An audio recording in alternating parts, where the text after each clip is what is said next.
part 5. Oh no, you were here for a little bit of part 4, right?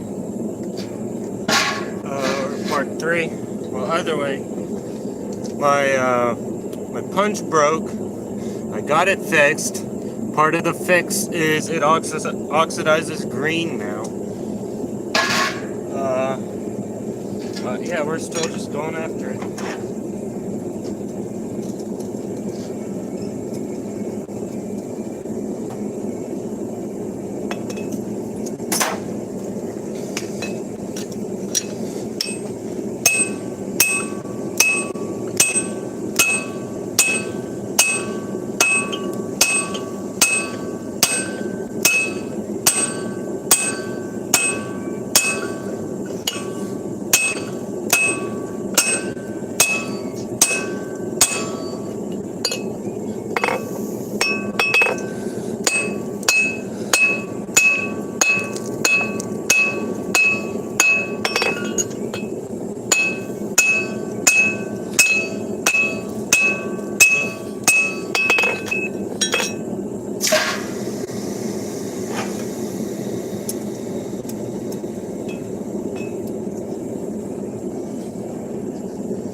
This is forging. Yeah, I am forging hammers. Right now I'm doing what's called drifting.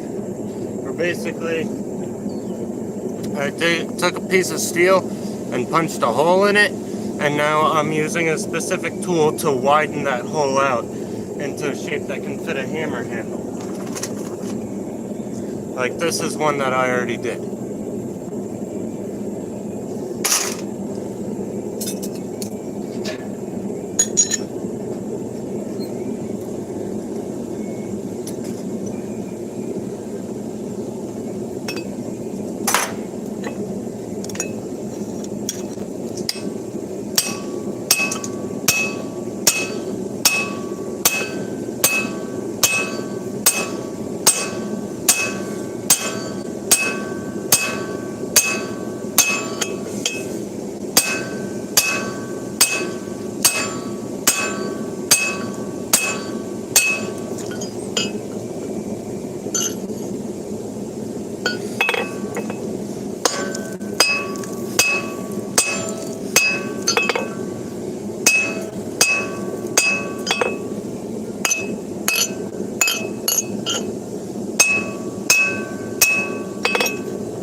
Thank you, Cuju. God bless you too.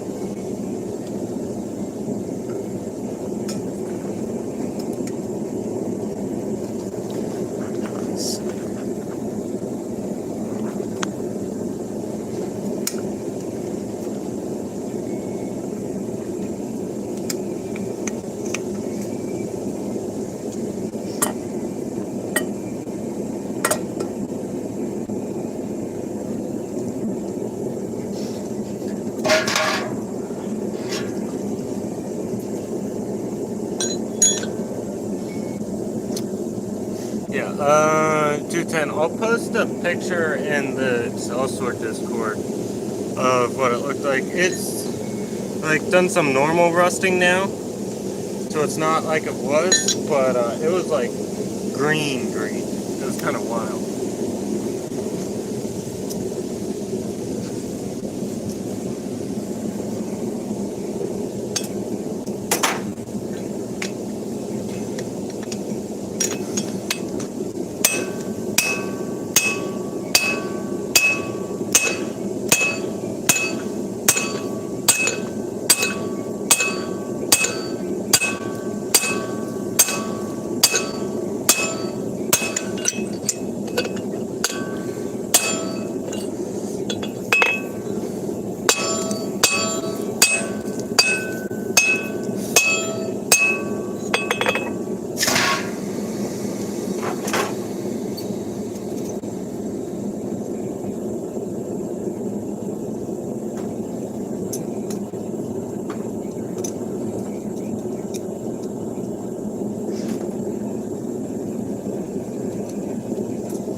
How are you? I am good. How are you? I'm just getting some work done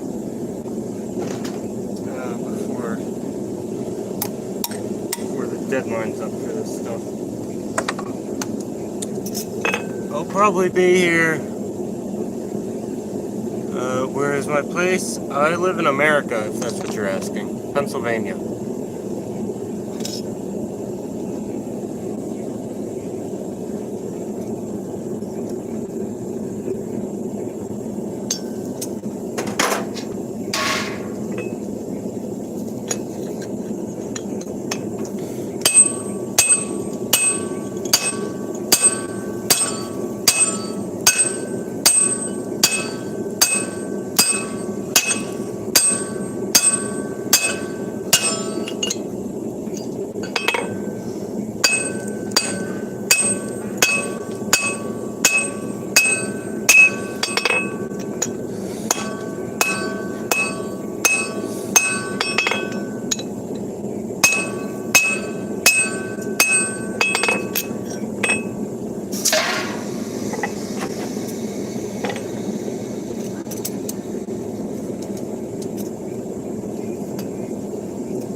Alright, that's good. Doing good.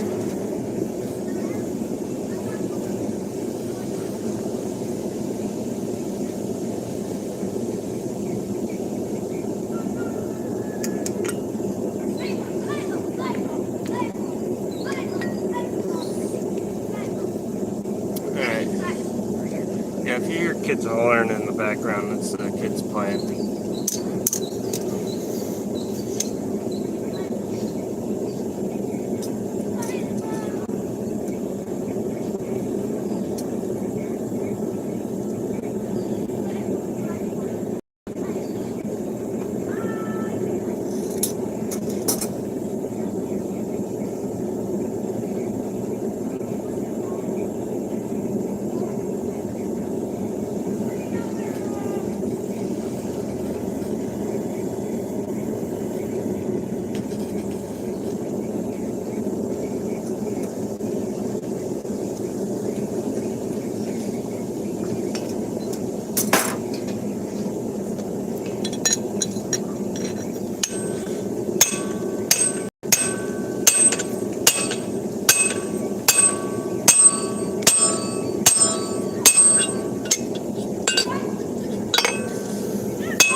Making hammerheads. Yeah, a lot of them.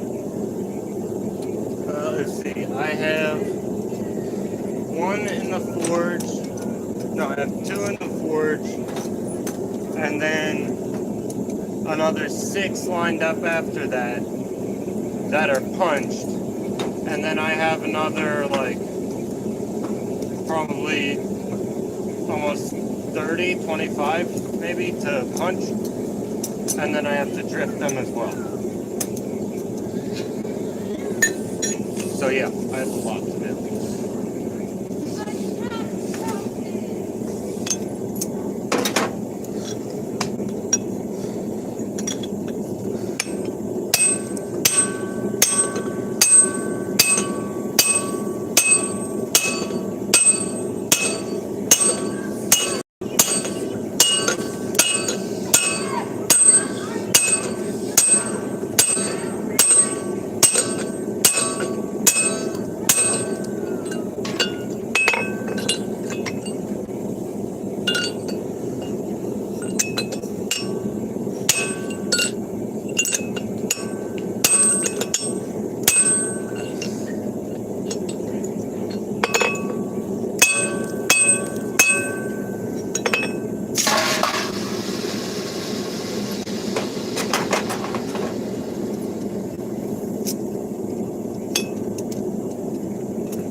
I got a lot of them to do.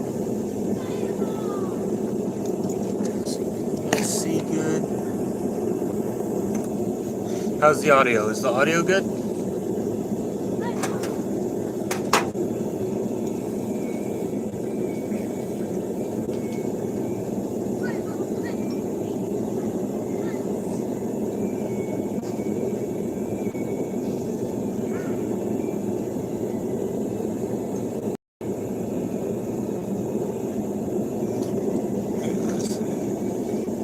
How many have I made so far? Well, I just finished the 5th one. So yeah, I got a while to go. Audio's good? Okay.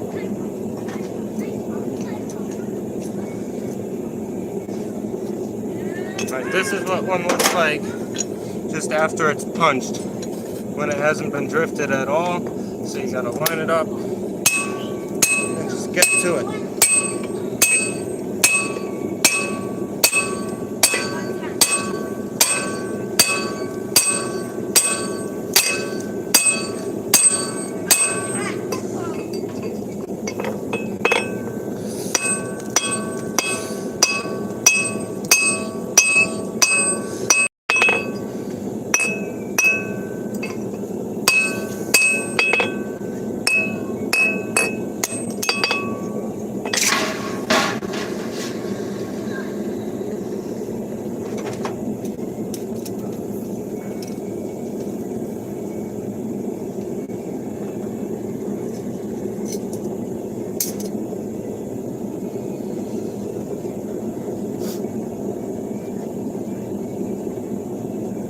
Yeah, no, that was just, I got 4 in the bucket, and then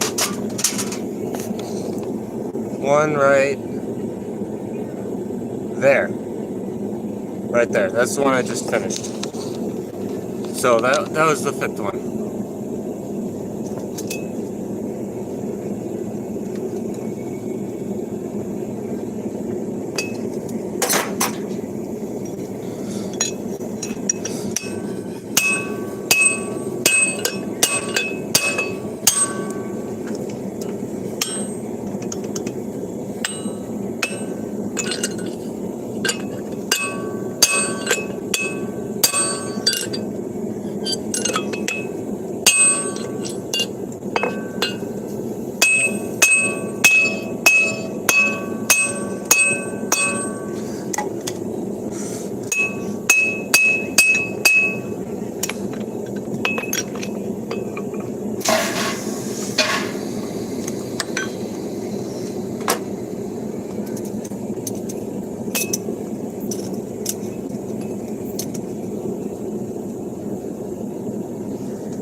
By the way,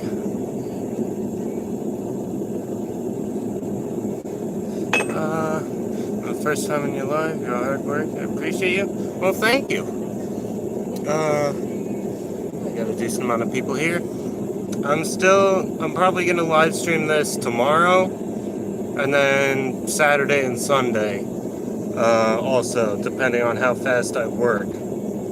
So yeah, I'm going to have a lot more, and if you enjoy this kind of stuff, then subscribe. Also, if you guys were wondering, this is a 5.5 pound hammer. So it's not like I swapped over to this little light hammer to forge on the faces a little bit, and that's my normal hammer. So this is a very large hammer.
You're already subscribed? Okay, thank you. That means a lot. 10. Duck look like you're soon getting paid? I wish. So for monetization, you can get partial monetization at 500 subscribers, which I have. But you also need 3,000 watch hours, which I do not have. And that's part of the reason I'm live streaming so much. Because if a stream does really good, like this one currently is, then you can get a lot of watch hours really quickly. Just because the amount of people that are watching. So, yeah, it'll probably maybe another couple of months of this kind of performance and I might be able to get monetized. But even then, that's still just partial monetization. That's not ad revenue, that's like crowdfunding revenue basically. So you'll be able to donate and I could start like a membership thing and there's super chats. But it's still not like I don't get ad revenue and I don't get nearly as good a cut as like if I was fully monetized.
Alright, well, that's that one. It's a little bit like, ugh, but it's done. So, yeah. That's that one. That's 6 now done. Alright. Actually, I'm gonna come around and show you my system for the forge. So, what I've got is I've got 2 slots. I've got this slot here where this one was, and then I've got this slot where this one is. So what I'm going to do now is I'm going to take and I'm going to move this one over into the first slot, and then I've got this third slot here, which is staging. I'm going to take this one. Sorry, I'm using one of my camera holding fingers for the tongs, but there, and now this one goes into staging. So I'll just chuck this one over in the corner. And the reason I have this is I'm going back and forth doing a heat on this one and the heat on this one and so on and so forth. But when I swap one out, these are just room temperature basically. So when I put one in there, it takes a while to heat up, which is why I have one in the corner so that it's still already pretty warm and it'll heat up, get up to forging temperature much quicker. So that's what my system's about for that. All right. Well, I hope you get all those views. You deserve them. Thank you, 210. New sub. Thank you, RG. I will try to tell about your channel to subscribe to my friends. Hell yeah, thanks so much. Oh god, be careful, dear. Yeah, it's really not as dangerous as it looks. Like, the inside of that forge is probably 18 or 1900 degrees Fahrenheit, which is probably like 1,000 or 1,200 degrees Celsius. So it is very hot. But like, it's hot enough that like you're not gonna just reach in there. Like, it's not gonna happen. And like, once you're like an experienced blacksmith, you know, like if something falls, don't grab it. Like, you'll probably see, like if something falls near my foot, I'll do one of these, like even with my leather boots. So just like, once you get a little bit of experience, like you get those safety instincts to not get hurt, and it works pretty well.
Geez, my hair's all over the place.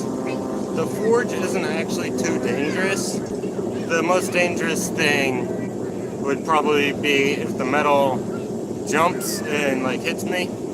That could hurt me, or if I accidentally whack myself in the hand with the hammer.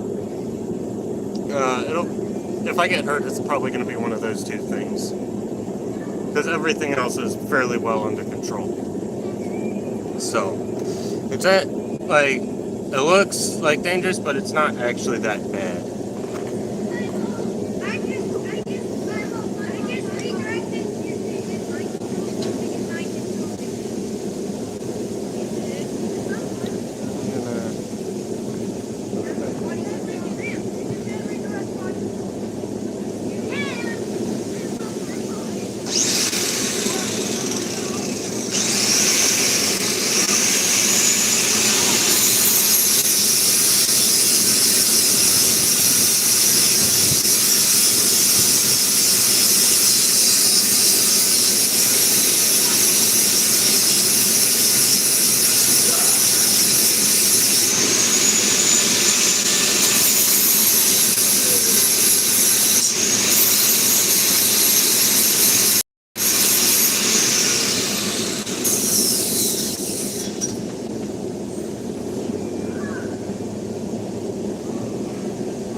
So basically, the drift was getting, it just gets wear over time, some lumps and bumps, and those lumps and bumps create friction, which slows me down. So every so often you have to take and dress the drift to get rid of all those lumps and bumps.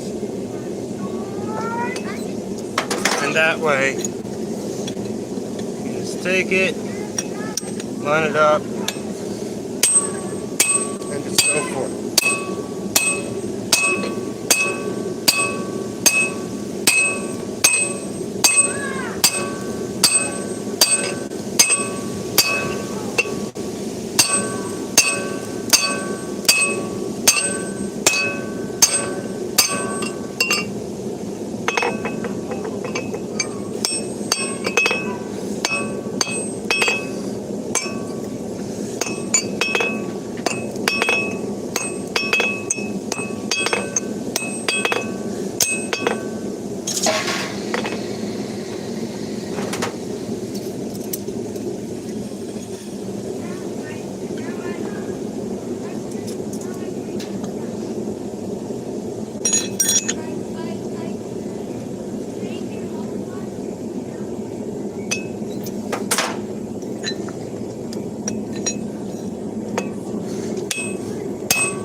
Yeah, I'm working alone right now. I don't have any help.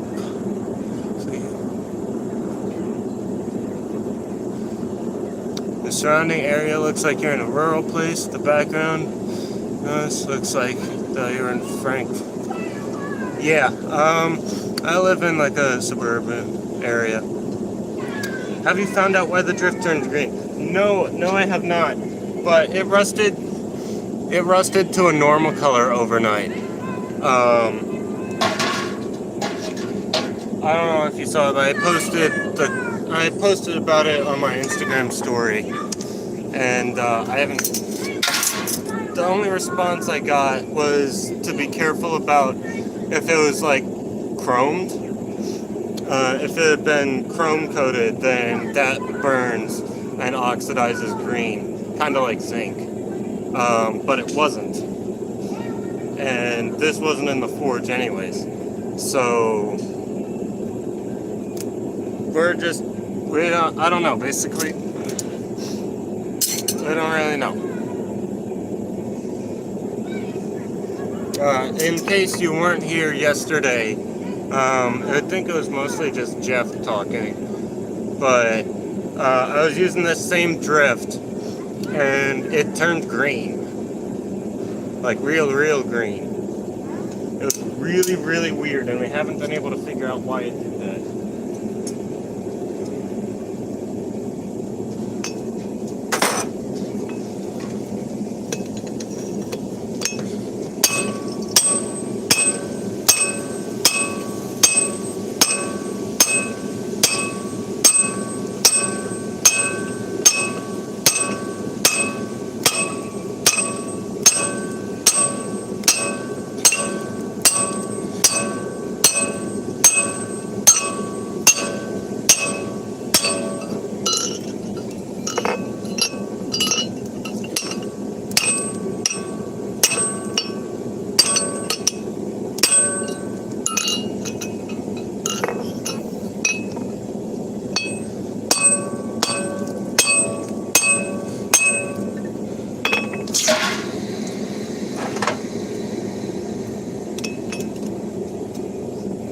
We're really starting to get this drifted out.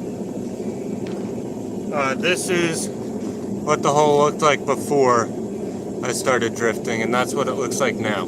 So we've really made quite a bit of progress in not very much time at all.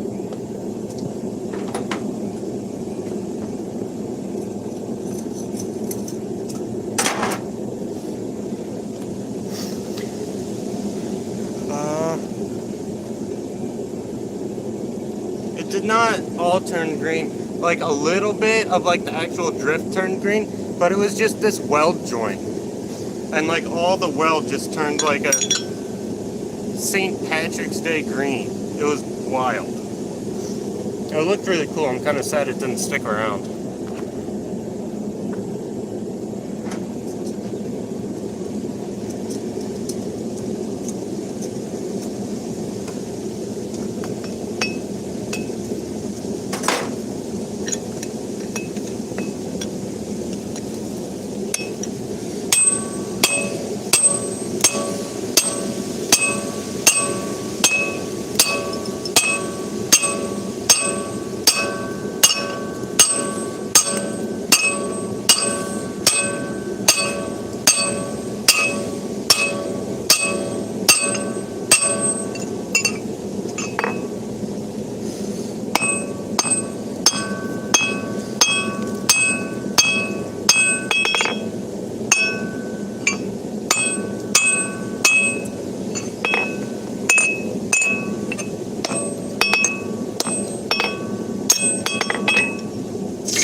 Yeah.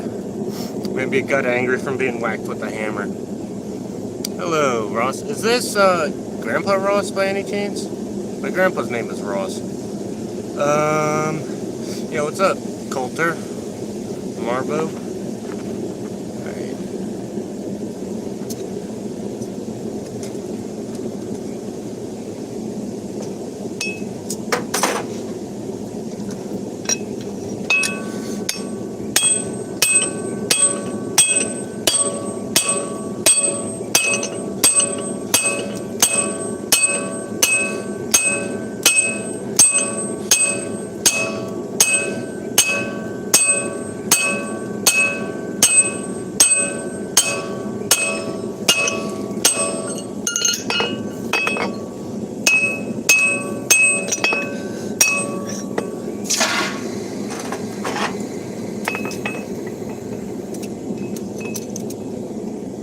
It's even centered.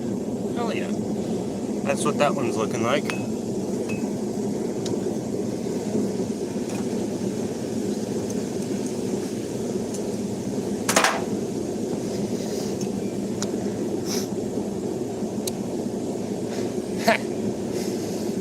Just a dude from Chile? Alright. Well, worth a try.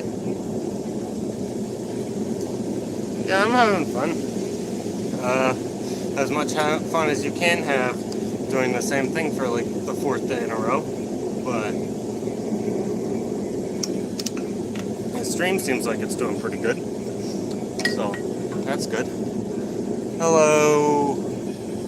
That looks like a Polish name. I'm not even going to try and pronounce it, but I'm just going to assume you're from Poland. Yeah, which wood is good for making this handle? I'm not sure. Hang on a sec. Alright. Here's the handle that I'm designing the heads for. I'm not sure what it's made out of. A good handle wood, hickory is really good, and ash is also really good. So one of those two. Metal is not good. At least not for a blacksmithing hammer handle, because like you're swinging and swinging and swinging, and the wood like absorbs the vibrations, and metal doesn't.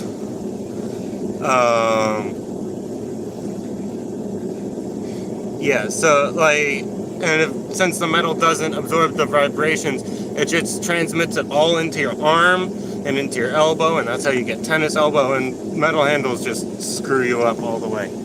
So yeah. Damn, bro, 89? Yeah, alright, well, there's our, it's just pronounced Peter. Alright, yeah. Alright, Peter. Okay, so that was our, one time per stream Wi-Fi issue. So we should be good now. So far, every single stream,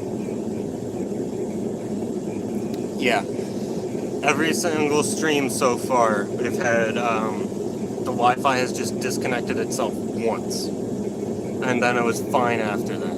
So it looks like all the people disappeared. But yeah, it was my Wi-Fi. It's just pronounced Peter. Foul Polish name. I ain't even gonna try and pronounce it. All right. Well, if you wanna, you can draw up a quote, Duck Rabbit 2024 quote sticker, like one of those like inspirational quote things. Like, I don't know, what's that? You know, where it's like all fancy and it's like stars, or it's like the hang in there cat, but it's that. Yeah. You know, it's forged with a metal hammer, 2 days of paint? Exactly. You don't forge with a hammer with a metal handle.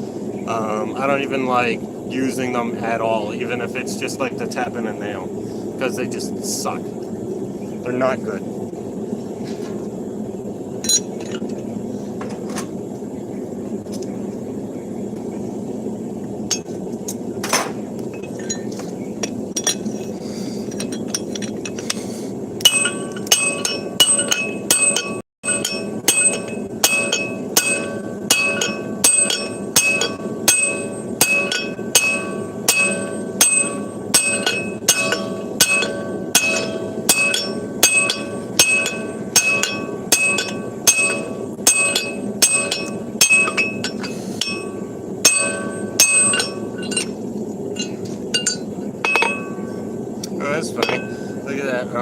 can't see that on the anvil, but you can see exactly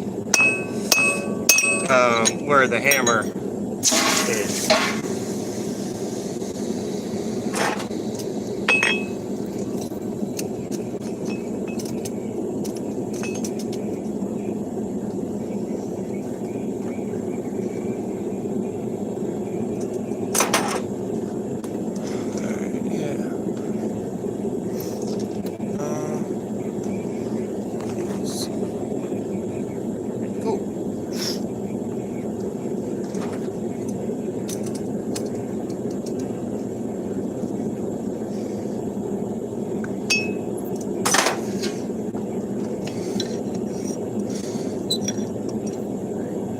Make sure this is lined up.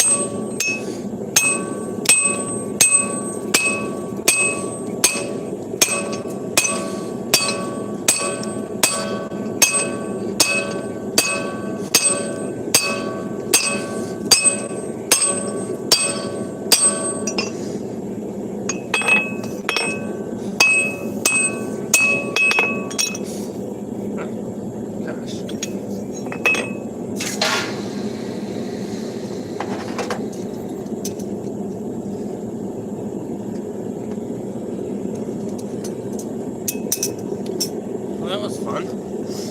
A piece of scale somehow managed to just barely snipe the landing and get pinched between my thumb and my drift. That was great. Hi, Rose. Hi, hello, everyone. I did it. Okay, we're still on. Nice. Yeah, feel free to, chat amongst yourselves. If there's any blacksmiths, I think, Peter, you said something about forging. Are you making anything? What are you guys working on?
What's up, Tornado?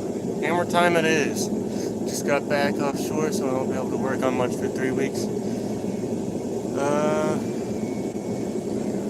love you all. Thank you, Kufu? Is that it? Or, no, not Kuju? Is that how you want me to pronounce that? That seems right. Or maybe I'll just say Star World. I know how to pronounce that. When I get home, I'm going to finish my ribbon burner and work on some knives. Nice. Yeah, you work on an oil rig, right? Or some kind of something like that? So to make a hammerhead, you need a hammer, which needs a hammerhead to be built. Does that mean technically there's one hammer that is the reason hammers exist? I mean, there was a first hammer at some point. The rocks have been used as hammers forever. So it was probably a rock oil production rig. Cool. That's tough work right there. But yeah, it's kind of like the blacksmith, like equivalent of chicken or the egg. It's like, what came first, the hammer or the anvil? And the answer is the anvil. Every rock is an anvil, even if it's never been used as one. It can be used as an anvil.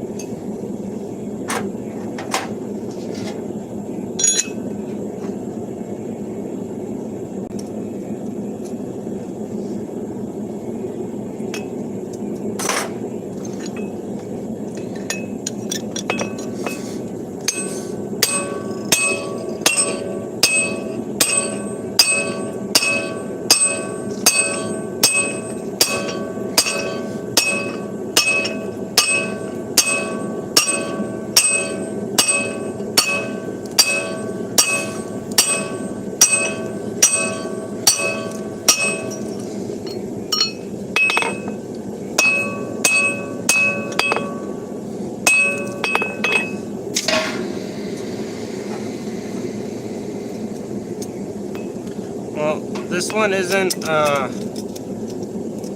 ideal. You see that decenteredness, but there's not a ton I can do about it.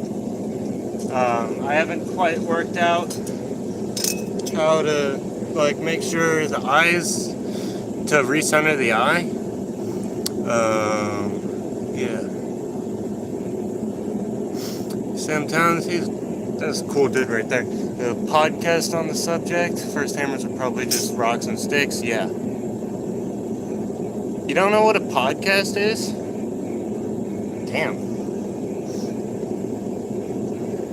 Alright, so imagine it's like this, but instead of working, they're just talking. It's like if you go out like with your friends and just chat. It's like that. It's like a video form. Look up podcast. Like Joe Rogan. You've probably heard of Joe Rogan, right? How much can you make in 1 hour? It depends on what I'm making. If I'm making knives, like if I'm just forging from like 1/4 by 1.5, I can forge like probably 6 or 7, maybe 8 knives in an hour. It's kind of like a radio talk show, but sometimes they're live streamed, sometimes they're not. It's like a radio talk show, but not live streamed. It's pre-recorded, and you can just like listen to them on like Spotify or watch them on YouTube. Yeah, it is how white males have to communicate with each other after 30. But back to your question, Star World. For these hammers, well, let's see, it's been 45 minutes, and so far I've finished 2, and I've almost finished another 2. So it's going to look like probably about 4 hammers in an hour. And that's with, like, talking to you guys and stuff.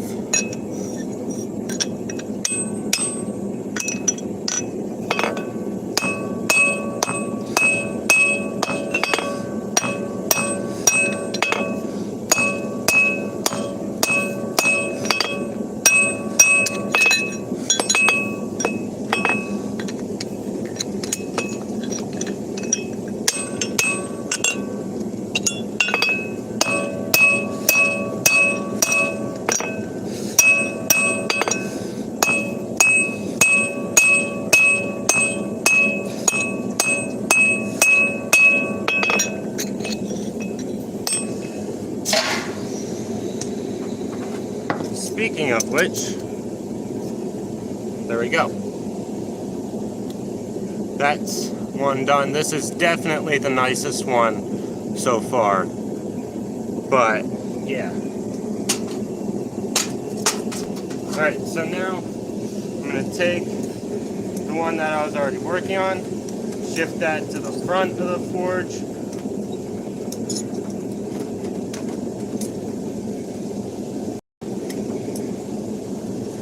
And then I'm going to take the one that I had on standby and shift that into the second slot. Then I'm going to put another one on standby.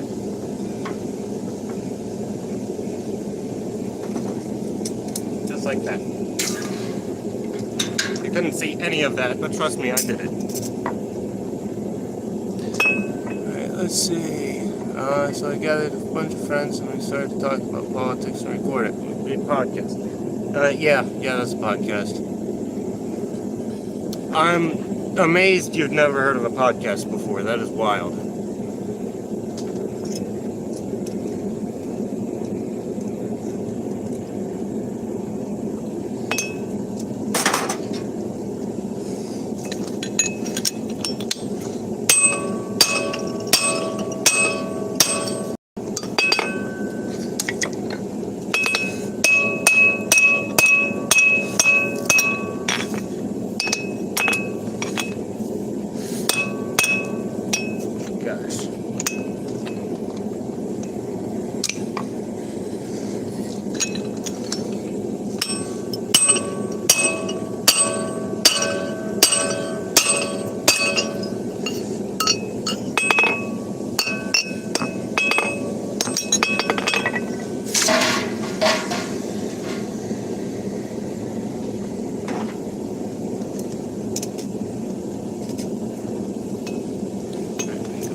Alright, so what I was trying to do there,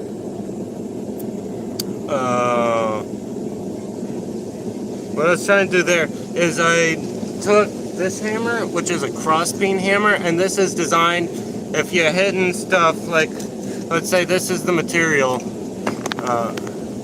This is the material here that I wanted to forge. If I hit like this, it'd make lots of little dents. Okay, well they're in the bucket now. But it would make lots of little dents in the material. And then I could flip it over to the other side and flatten those dents out. And it would spread out the material almost exclusively lengthwise. Alright, so that's what the cross peen is for. And I was trying to spread out the eye is off center, so there's a thicker part and a thinner part. And I was trying to spread out the length of the thicker part so it would get thinner without making the other side get much thinner. So that it would actually like try and shift the eye over. I'm not very good at that kind of stuff, but it was an attempt. Alright, let's see.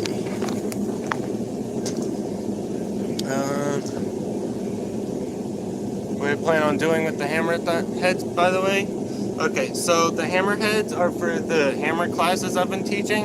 Unfortunately, the people, like the students, weren't able to finish them in time. So I'm finishing them so that, like, in the last week, they can actually put the handles on it. I'm finishing all the forging so they can put the handles on and be done. And they can actually have their hammers, like, done. Eric is on a podcast. Yep, Knives Templars. That's a pretty good podcast. Well, I heard podcast, but I never knew what it is. Basically, yeah, it's to expand it in a certain direction. There's also, this is a straight peen. It's like the cross peen, but it's rotated 90 degrees. And so that one, well, it still expands it. It's just for doing different stuff.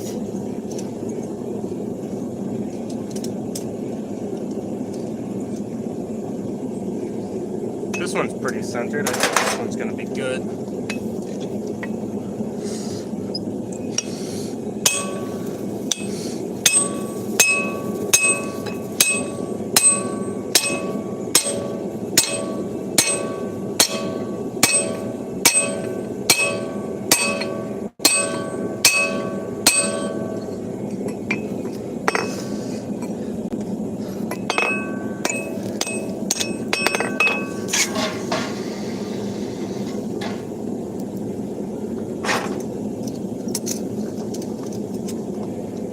There, you just go slow at first to make sure that the eye is properly parallel to the hammer, because it's off.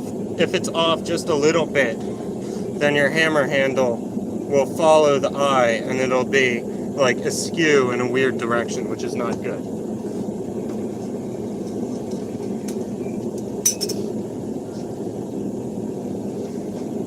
So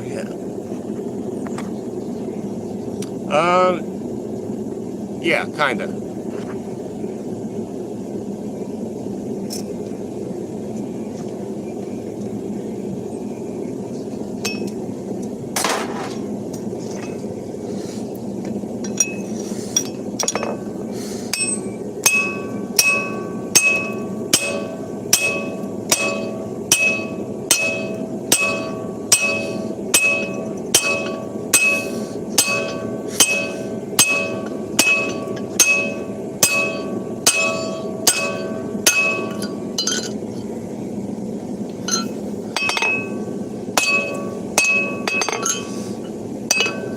Alright, what we can also do to straighten it is set it over this gap here in between the face of the anvil and the horn. And that way when we forge on that, it'll try and straighten it out a little bit. It's not super effective, but it does help.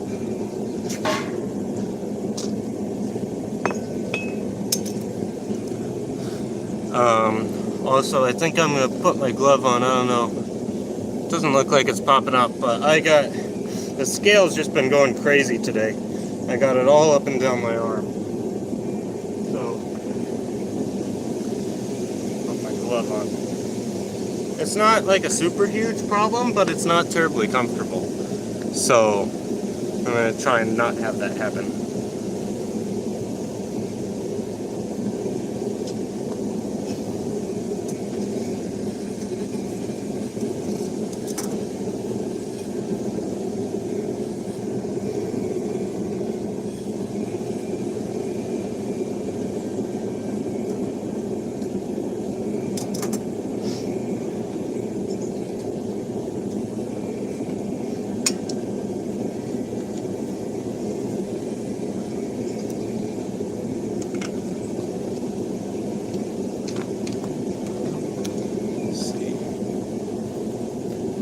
Builds character, it does, but I think I've got plenty of character already, so I think I'm good. What are your next projects? I have 4 knives that I'm finishing up. That's a last minute Christmas order, and then if I have time after that, I'm gonna make a brisket knife for my dad, because he's been getting into smoking meat and grilling and stuff, and he needs a nice sharp knife for that. So after the hammers and the knives, if I have time before Christmas, that's the next thing. After that, I'll just be doing commissions. So, brisket knife? Yeah, it's a knife for brisket. You know what brisket is, right? It's a knife specifically for cutting brisket and for like carving meat and stuff.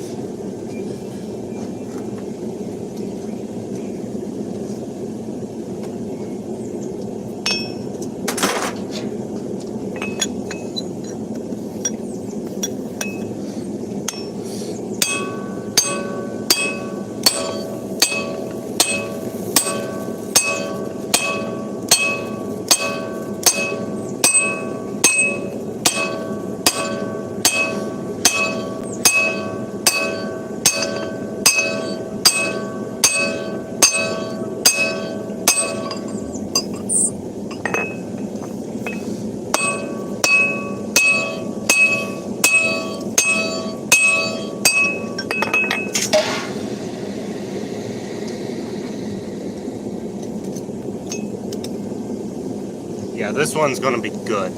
That eye is perfectly centered.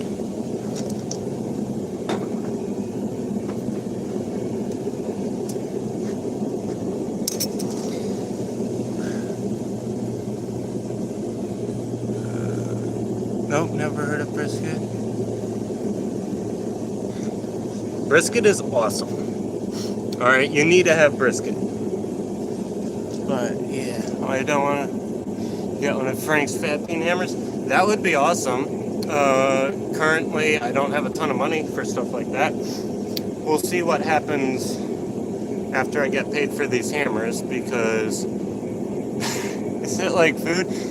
It's a type of, it's like steak, basically. It's in the same sort of like type of food as steak. So yes, it is food. It is food. I need to move my anvil. My anvil's walking. So, in case you were wondering, this is where I originally set my anvil today. Over here. And it ended up, like, well, you saw where it was. So, yeah. Brisket is awesome. You need to check it out. Pick it up and drop it. There, now it'll sit flat. But, yeah. Brisket, good. Have it. Eat it. Enjoy it. But basically, I'll just be making a real long, thin, slicey, a long, thin, slicey, like, carving knife for me. Alright? Also, if you are new here and you enjoy the stream, hit like, maybe subscribe. That would be awesome. I'm trying to make my way to being like an important channel and stuff, and that would be great. So yeah, subscribe if you like this kind of stuff. Yeah, okay, I was gonna say, there's no way you've not heard of brisket and not heard of podcasts before. Like, maybe just don't know what the word is. But like, not knowing about brisket and not knowing about podcasts is like the least American thing. Alright, cool. Thank you, Sebastian. Yeah, your English seems like you're doing pretty good most of the time, but I guess some of these more niche words you just don't have. Alright, so what I'm going to do this heat is I'm going to do what I was talking about before. So I'm going to go like that, and I'm going to give it a good whack.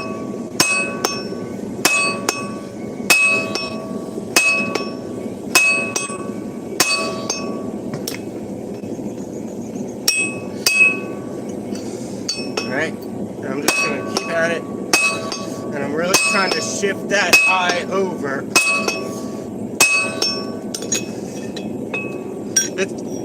I mean, it kind of worked.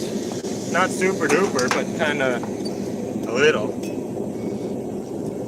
Right? I was just really trying to shift that eye over so it's more centered.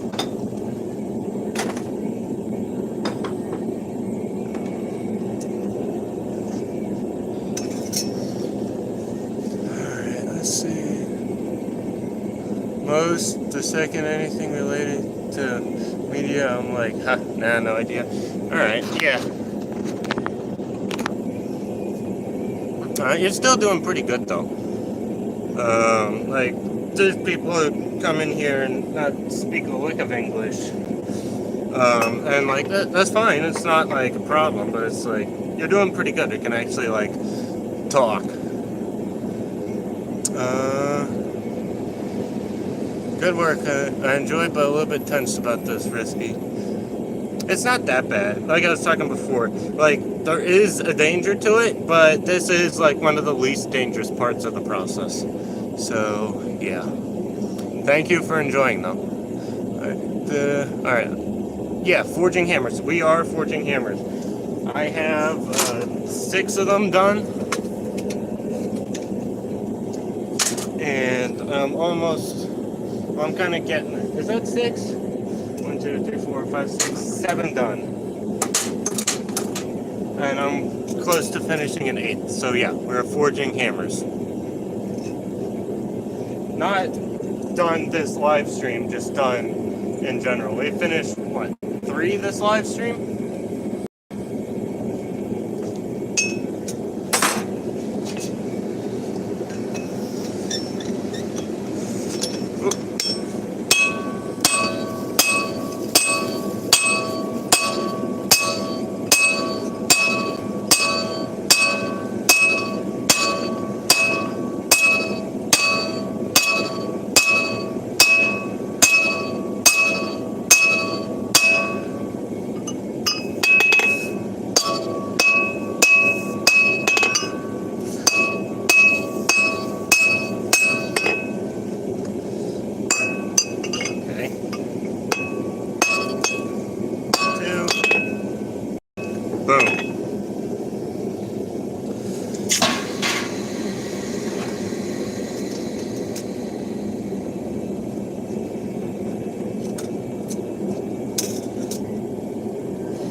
Sort of blanks. I think there were 3 1/4 inch average pieces of 1 1/4 Flutagon, or Atlantic 33 Flutagon, and so I punched them and drifted them, and I'm drifting them now. So yeah, I don't know. Maybe do you guys think I should dress the top of my punch yet? This is 1 inch round. And it's getting close to 2 inches, I think. Let's see, how mushroomed is this? This is 1 inch round bar. It's 1 inch, and the top is close to over 1 3/8. So I don't know. I think we're good for another couple of minutes. I think, I don't know, maybe.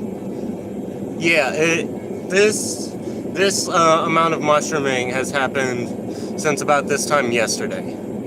So I don't know. I think it's fine. No, I'm gonna dress it after this heat.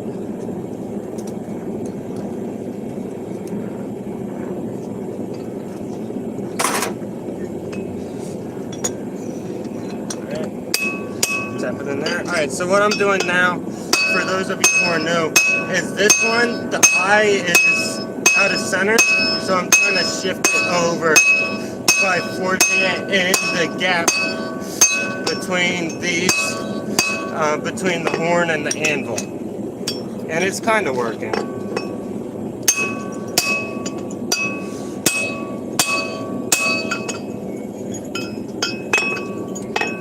So a little bit of forging on the faces, just to get these forged in a little bit.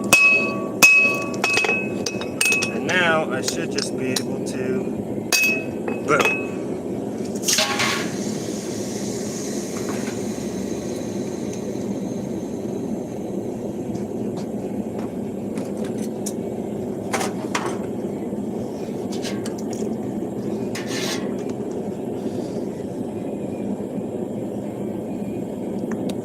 It's too cold. Alright,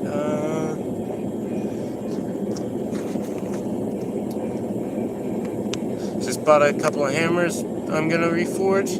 Nice. May God give you bigger success in your life because you're working very sincerely. Thank you, I appreciate that. Grabbed the dog hammer blank off Gnome Hammer. Nice, that's cool. Need to finish it up. It's too cold, put it in the furnace. Yeah, it's what I was doing there. I was shifting the, trying to shift the eye over to make sure it's centered, and then the punch sucked all the heat out of the area around it, but the faces were still a little warm, so I was trying to get a little bit of forging in the faces done while it wouldn't affect the eye. So that's why I was doing that. Got any nice workout? Yes, I am. I don't know how bad you think this drift is mushroom. Do you think we should address that, Eric? I think maybe we should address that, but we're probably good, right? We're probably good.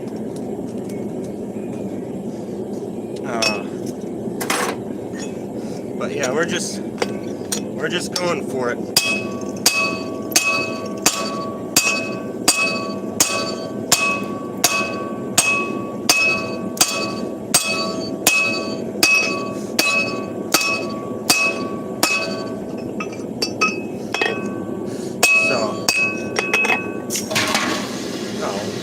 Dropped it. But this is going to be one of the nicer ones. That eye is nice and centered. So, yeah. I'll put this back in the forge. Then I'll quick dress this a little bit. Be back in a second.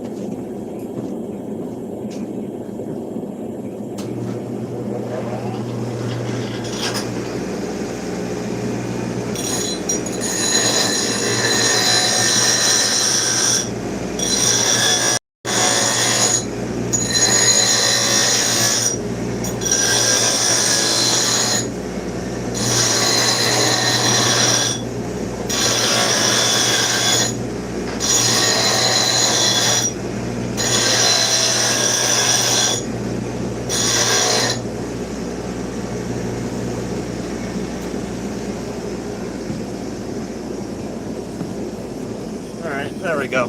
I didn't take it all the way down, but I took all the sharpness off of it. That was, I don't know if you can see, no, you guys aren't angled right to see, but I have a 1/2 horsepower bench grinder with a 30 grit 7-inch wheel. So yeah, that thing rips. As long as it's not cracking, it should be fine. Yeah. Damn, dude, you look like a dude possessed. Been beating on that thing for days. Yeah, that was since about this time yesterday. Probably 3 hours of work did that much. So yeah, very nice. The eye looks great. Thanks, Eric. You guys gotta go. Take care, y'all. Later, 210.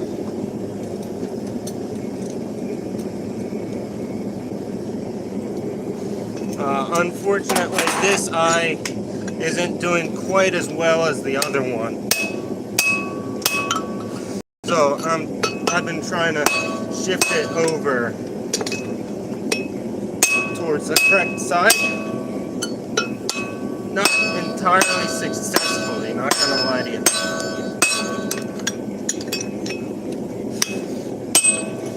But that's just the way things. Sometimes it works, sometimes it doesn't.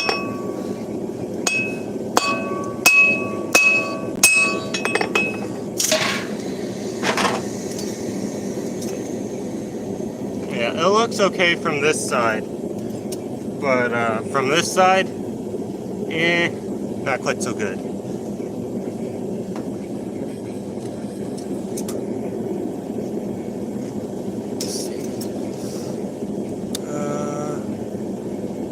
What does that sound? We can't see that work.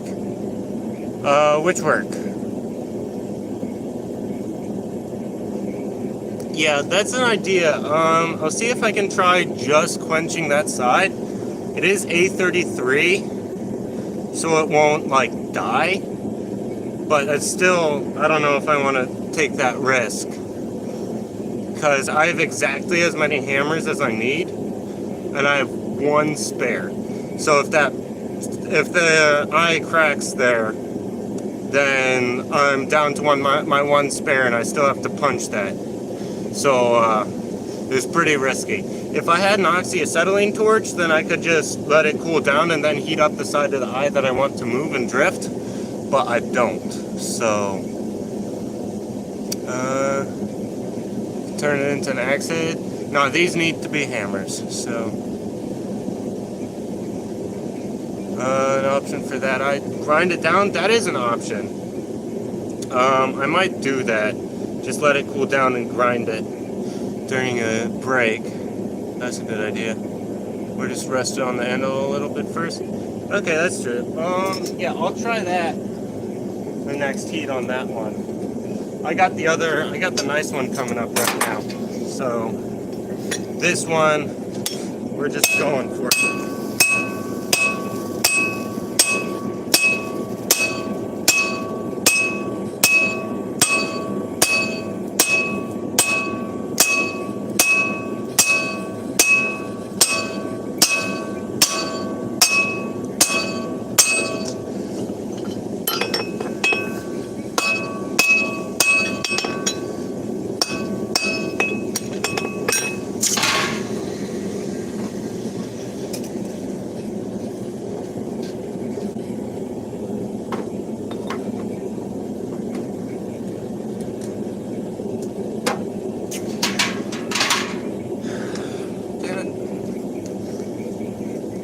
Quit doing that.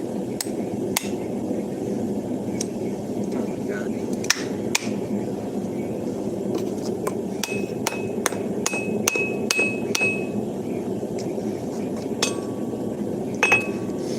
Maybe I should have glued the, This is a 5.5 pound hammer. So yeah, it is big. So how much weight the hammer in my hand? This one is 5.5 pounds or 2.5 kilograms. Yeah, it's a big hammer. All right, let's give this a go. Handle's not prohibitively warm. All right, let's see. If I just rest this bit on the anvil, like so. Yeah, it's working a little bit. We'll give it a little bit more time to work.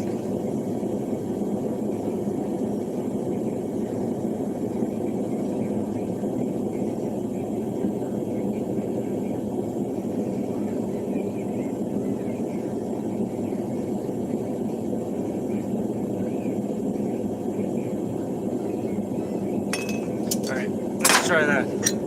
The problem with this plan is the drift sucks all the heat out of the hammer pretty quick. So by the time I'll probably only get 1 or 2 heats or 1 or 2 hits in before the two sides are the same temperature anyways. So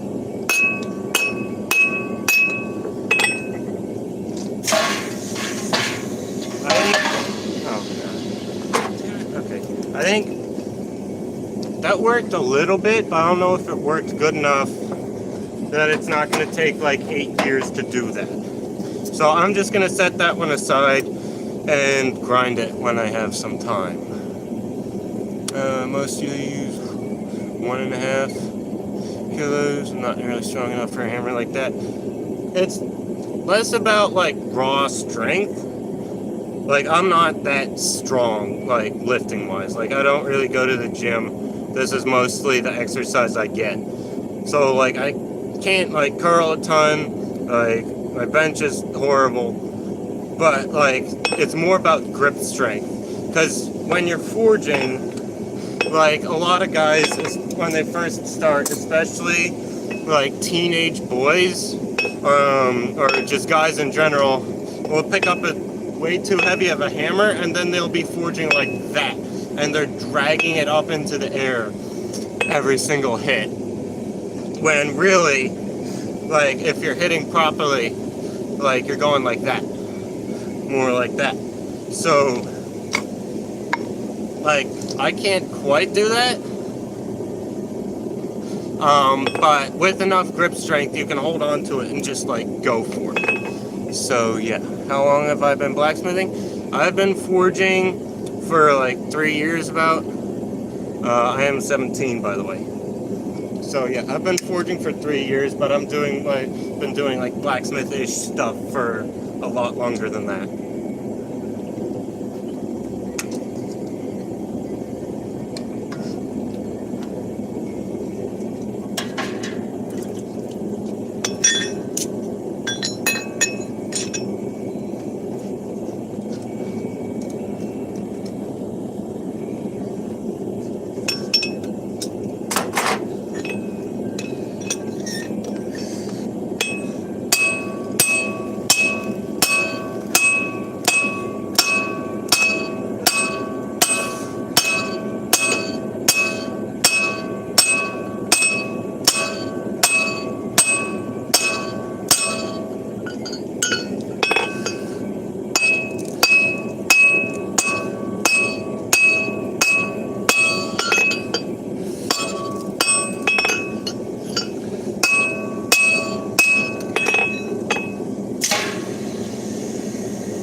Yeah, you do build a lot of strength.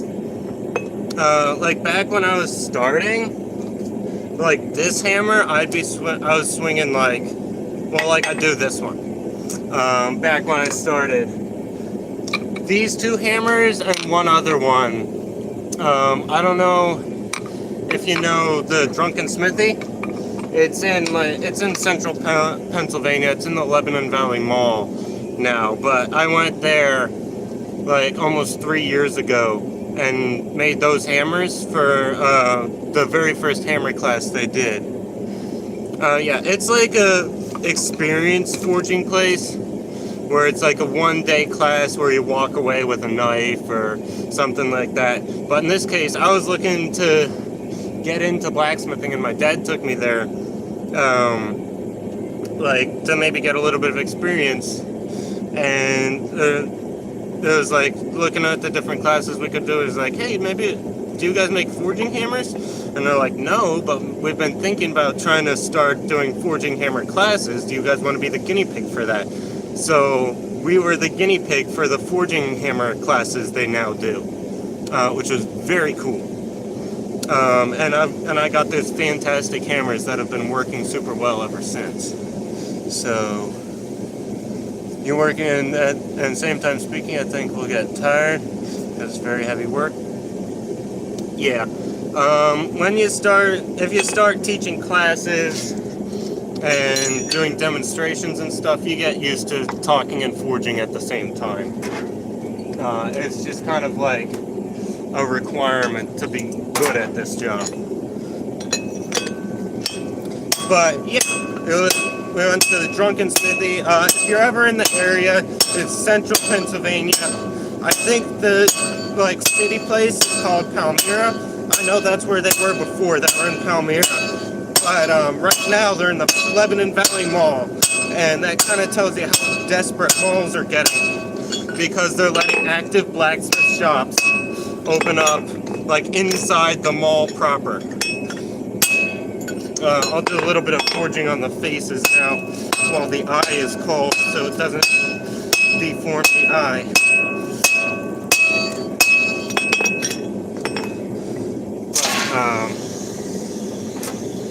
Yeah, that was one of the coolest things I've done in a while, and this hammer is looking fantastic. But yeah, that was some of the first real blacksmithing I ever did.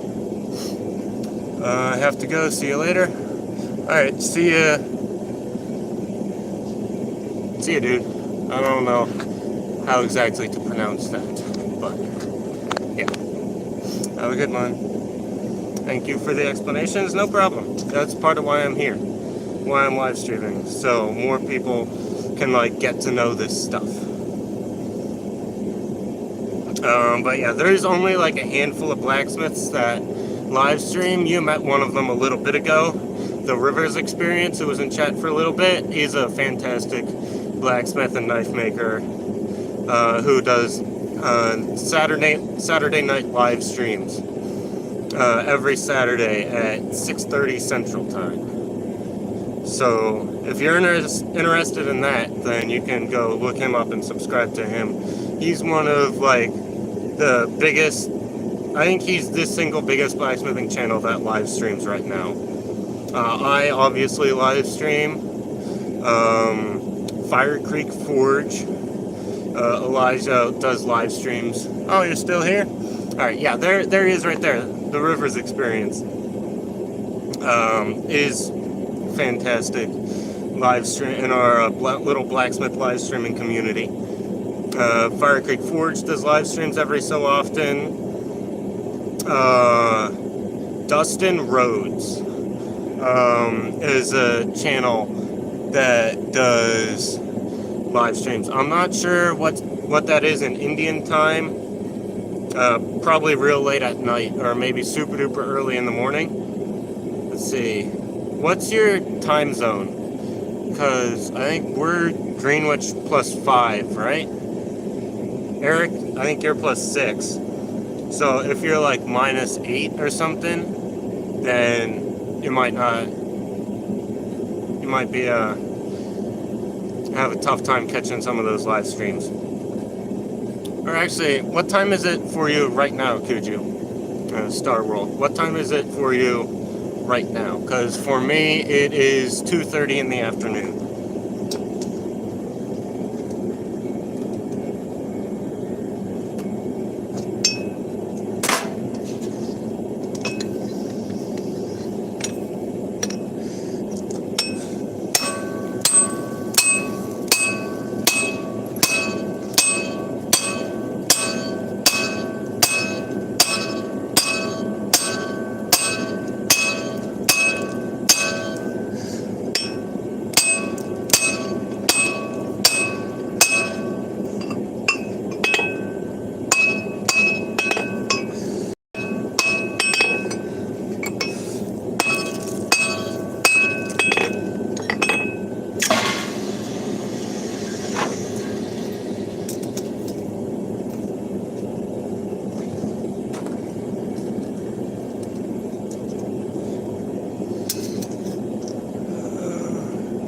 Sick hammers. Oh, hey, what's up, Ian Z Forge? That's another one of the live streaming blacksmiths.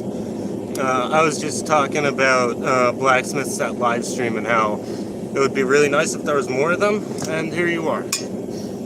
So, yeah. Ian makes some super sick Damascus knives and stuff. Make sure you check him out.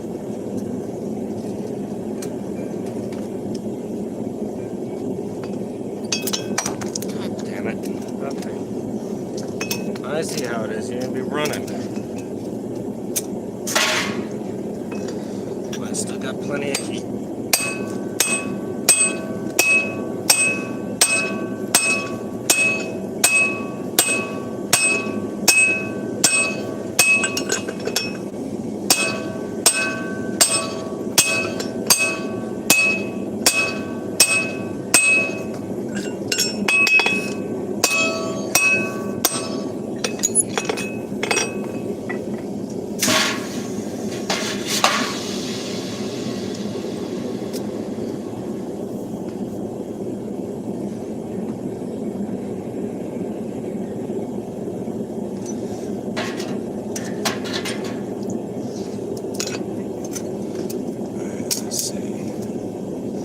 Now it is 1 o'clock, what, in the morning?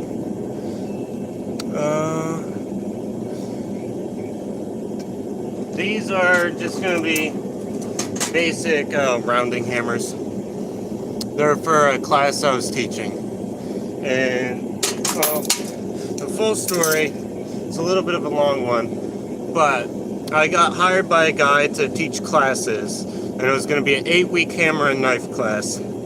And about 5 weeks in, we still hadn't gotten anyone actually through the hammer past the punching stage, and we realized we might be in a little bit of a trouble. So the next week did knives, and then we did hammers, and we got a few guys through. And then after that, last week we did all the forging and grinding and heat treating on the knives, and this week we're doing finishing on the knives. And next Monday, there's going to be a finish day on the hammers. So I have to have 40 hammers punched and drifted by Monday. So yeah, it's going to be tight. Okay, so if it's 1 o'clock in the morning, then actually Eric's streams would probably be like early to mid-morning for you. Yeah, it's gonna be tough. Tonight, there's the class. For the handles on the knives, they're just doing a paracord wrap. So while they're doing that, me and a couple of the dads are just gonna be firing away at the hammers and trying to get them all punched. And yeah, it's a lot of work and a lot of swinging of very large hammers.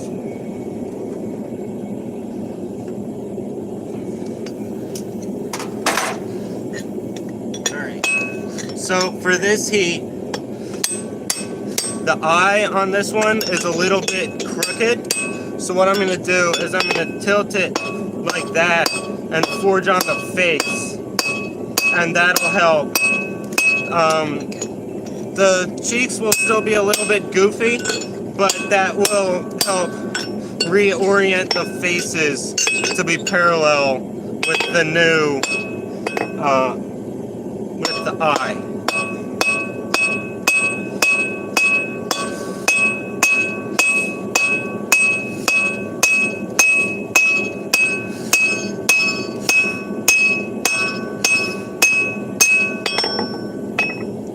There, you can see the eye is more in line with the faces.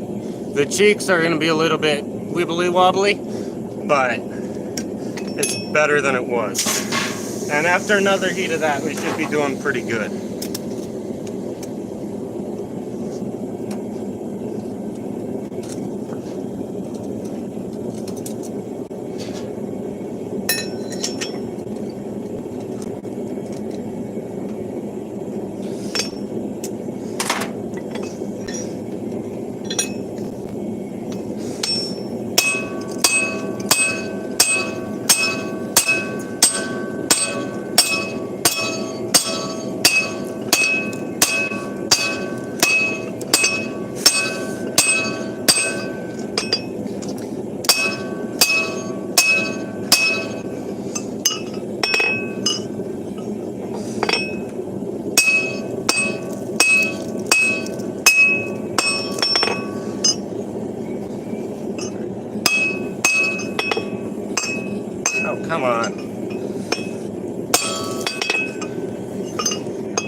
one's shaping up pretty well too. This is going to be another nice one.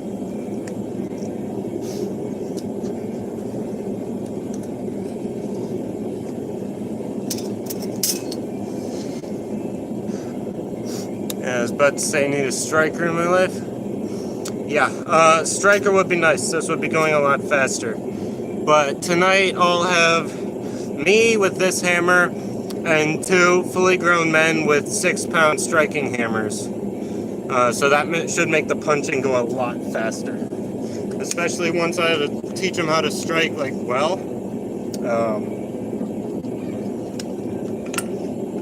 That should make it go pretty quick. So there's 3 days of classes. There's today, so there's 3 of them in the forge. There's 2 on that side of the forge there. There's 1 there, and then there's however many this is in the bucket. I think that's 1, 2, 3, 4, 5, 6, 7. So that makes 13. And then there's 2 more buckets with about that many right there. So I'm going to be busy for a little bit.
Alright, it's still a little bit wibbly-wobbly, but the faces are in line with the eye.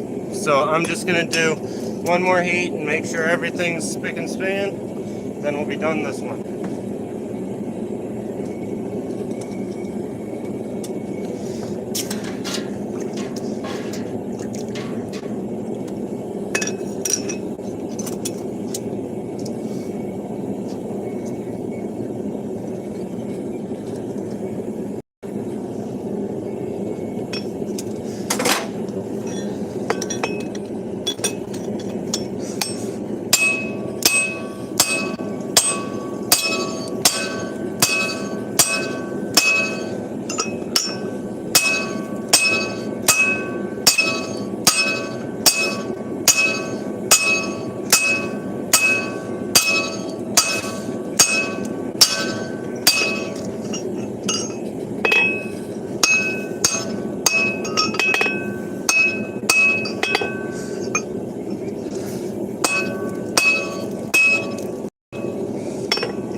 Figured out what was making the drift green? No.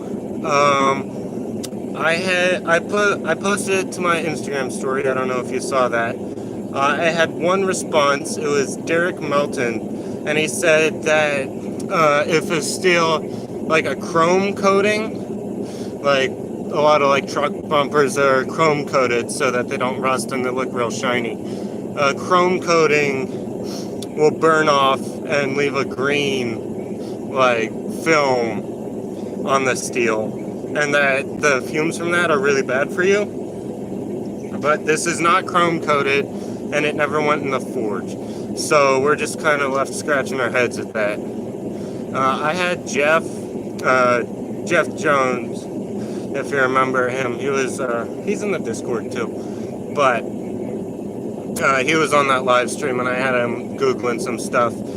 Our best guess is that it's some sort of reaction between the MIG wire that was used to weld it and the A33, but we don't really know. Like, we couldn't find any kind of like paperwork or anything on the A33 about like what would make it do that, and I haven't heard back from my weld and fab boss on what the MIG wire, what like alloy the MIG wire was, because Google also said that sometimes like certain types of stainless can do like green things. So if it was stainless and reacted with something in the A33, then like that's our best guess really. Hey, oh, police, you're back. What's up, bro? You were from India? Yeah, isn't it like 1 a.m. over there?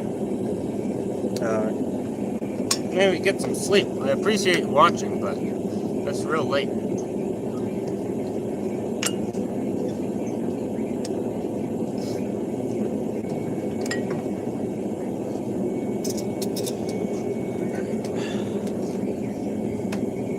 One last heat on this guy, just to do the final drifting.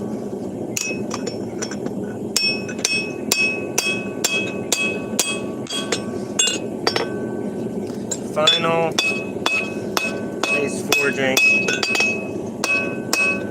final cheek drawing, flip it over and do the same on the other side.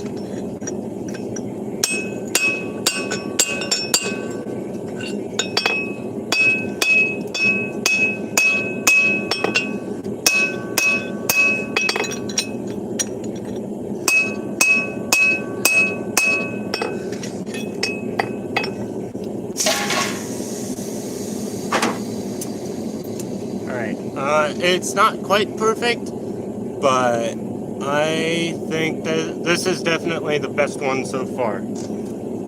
And so that goes in the bucket. And now, actually, I'll show this bit again. So,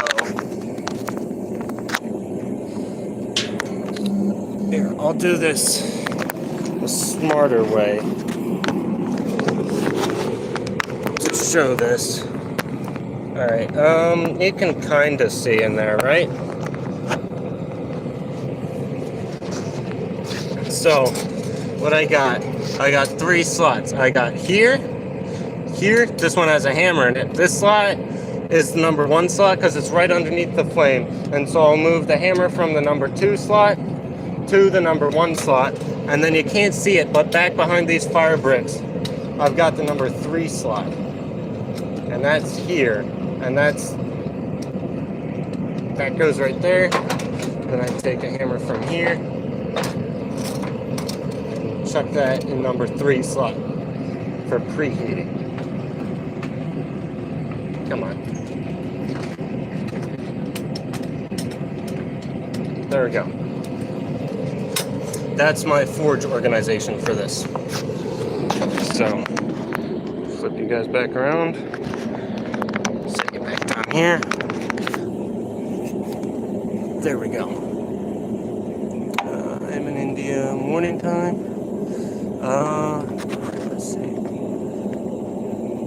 Do you remember we talked 2 days ago last night? Yeah, I remember. You were in the stream, right?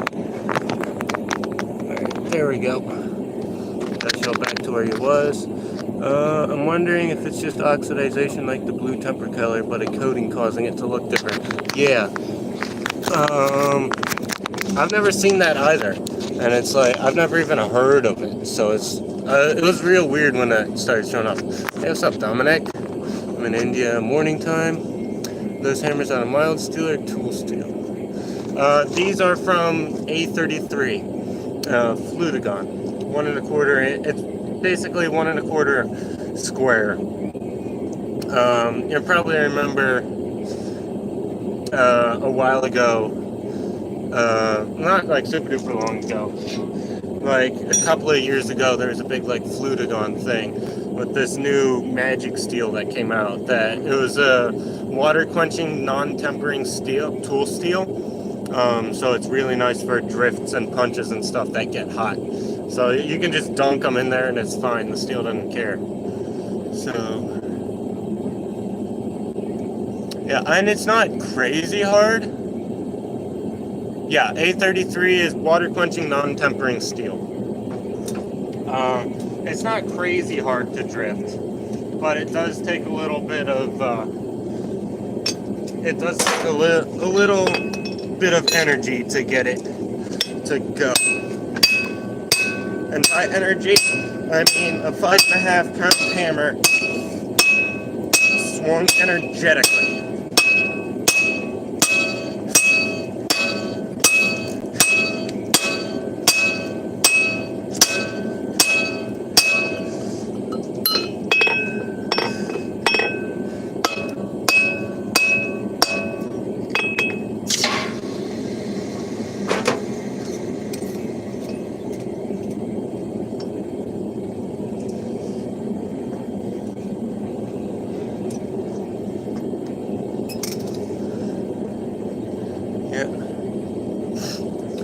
Some of them are going to be better than others, mostly because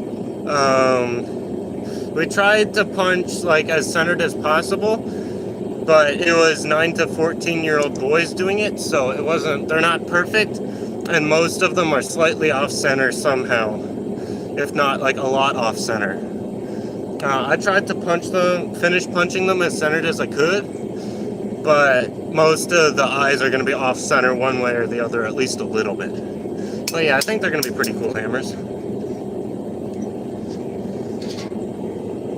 Alright, so we'll see how far we get in the first heat on a completely undrifted, freshly punched hammer. Oh, well, that's not a good start.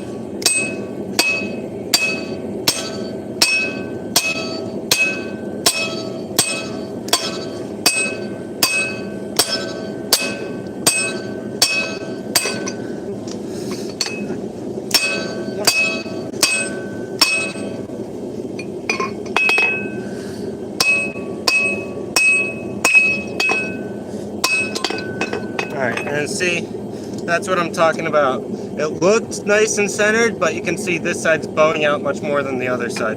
So it's not perfectly centered, which sucks.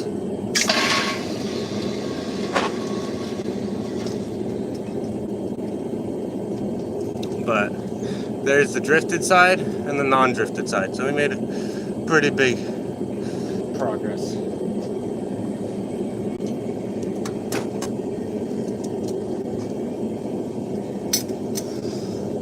Let's see, but that is high Howard steel.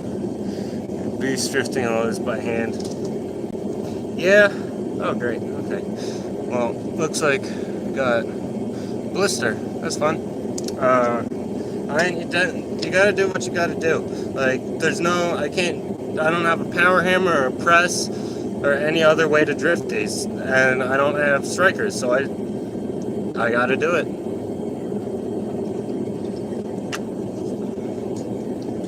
And it makes me stronger.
beautiful. Thank you. Do you think, do you have some beeswax you can use as lube?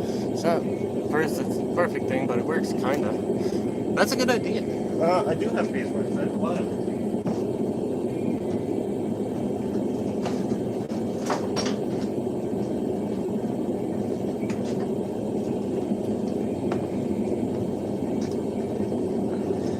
Yeah, I have beeswax. I got this brush full of it. I'll try that. That's a good suggestion. Thank you. But like I was talking about before, it's not only do I have to do this, but it's like after I've done this and I've punched and drifted 40 hammers in a couple of days by hand, it's like if someone orders a hammer and they need it by tomorrow, that's fine. I did 40 hammers in 3 days before. That's nothing. You know what I mean? Like I can do it. I could knock out one of these hammers in like an hour, just completely punched and drifted. And most of that time is going to be just heating time in between heats. That's not even like actual forging time. If I didn't have to heat it up, I could probably punch and drift one of these in like 15 minutes. You know? That's part of why I'm not like complaining too hard about this, because it sucks now, but after I've done this, it's going to be great having done this.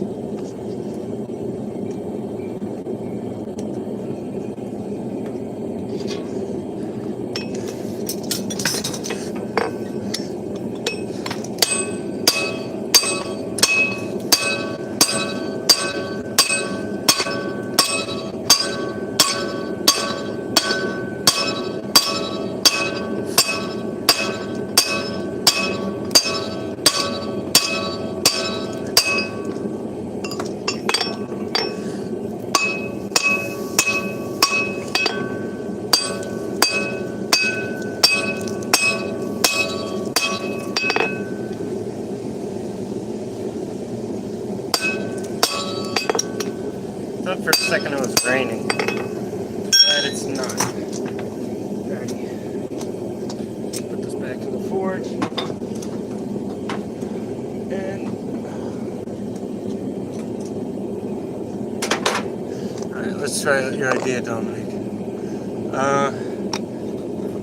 I'll just rub this on there.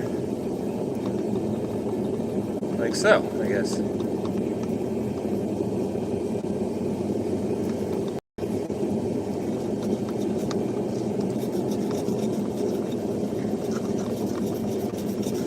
And spread that up.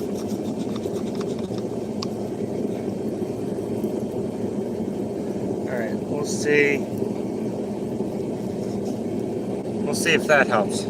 I got a nice healthy coating of beeswax on there. I think so. Can burn, so be careful. Yeah. Alright, put some 1045 or 4140 for a big class. Might make well easier. I think 1045 might be not that different, but I think 4140 would actually be harder to punch and drift than 833. This stuff moves fairly easily. You'd be surprised how nice it is to forge.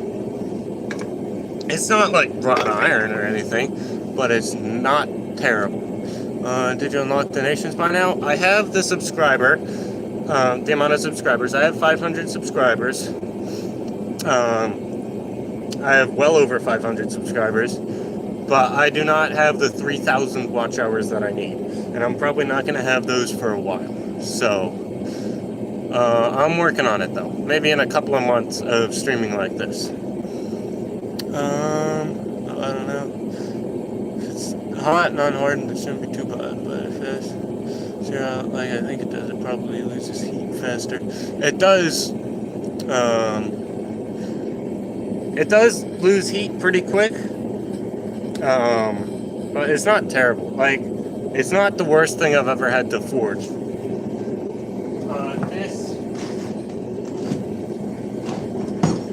This right here sucks to forge. This is A2, and it is awful to forge.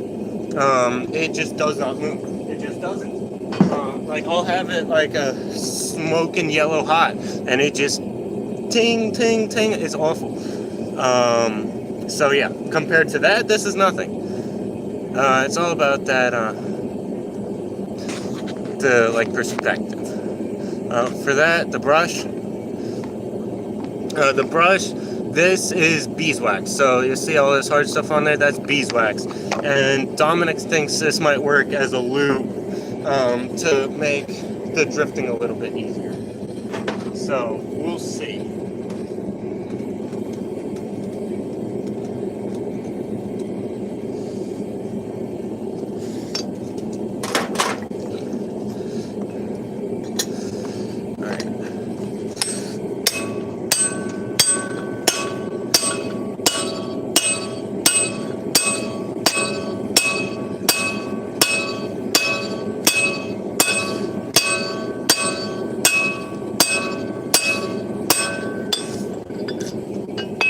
That was pretty good, actually.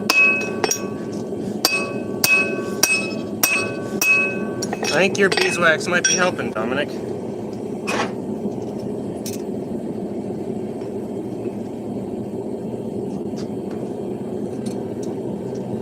Alright. And now, apply some more beeswax.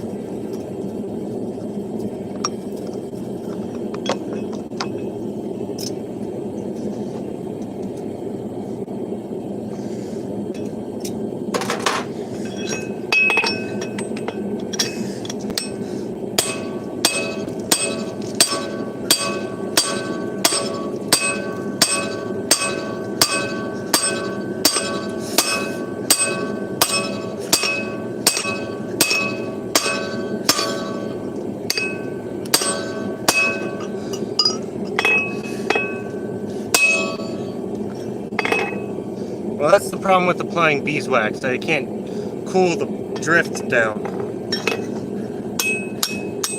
Straighten that out a little bit.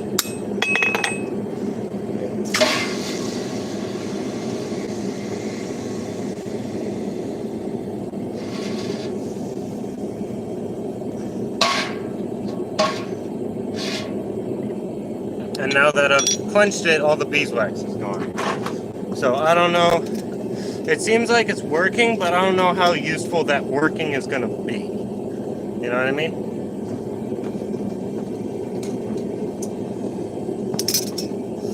Let's see what you guys are saying. Yeah, there's a big chunk of A2. It is a big chunk of A2. It's like 3 pounds something, I think. Okay, chill. Calm down, Marvel. No problem if you want to add some grabnite, molybdene. Go through like nothing. Yeah, were you the one that commented that video for making Forge Lube? I think it was you. Someone did. So yeah, I just haven't gotten around to actually doing that yet. Okay, yeah, that was you. Alright, yeah, thanks for that. I haven't gotten around to actually making the Forge Lube. I'll probably just stop by Walmart one of these days and grab the stuff for it.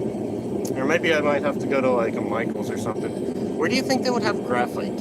Like graphite powder? Other than like pencils. Hello, sir, how are you doing? Love from Pakistan? Thank you, Pakistan.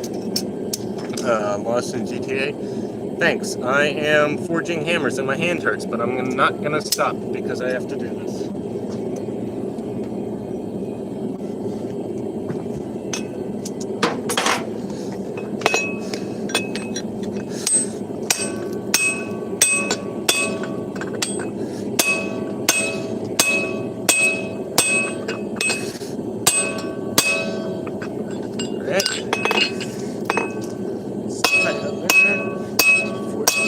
Out, force the faces in.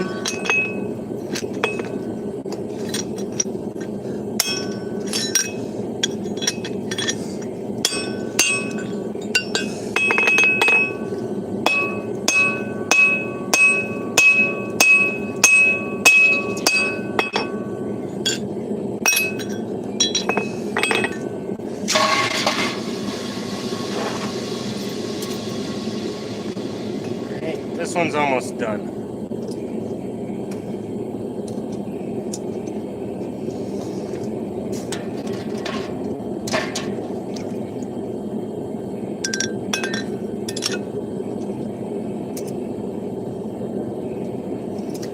What's going on? Just found it online. Trying to upload the graphite and lifting powder. Alright.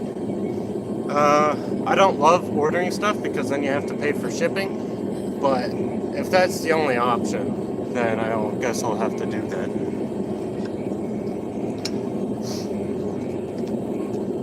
But yeah, we're actually making progress. We have one in the forge that's almost done. Another one in the forge that's getting there. The third one in the forge that isn't started. It's on the staging corner, and one outside the forge. So I have one that's almost done, the second one that's got some progress, and two more that I need to do. So I can probably finish those today. And that'll be all of Tuesday drifting. It's good. Hey, what's up, Drift? Jeff, not Drift. Jesus. Ace Hardware, Home Depot have it? Alright, I'll take a look around Ace. Walmart carries 1 pound tubs of graphite powder, but I don't know if you have to order if your local store carries it. Home Depot carries a 3-gram graphite tube. Alright, so maybe I'll check Walmart then. I don't want to buy it and buy like a billion 3-gram tubes.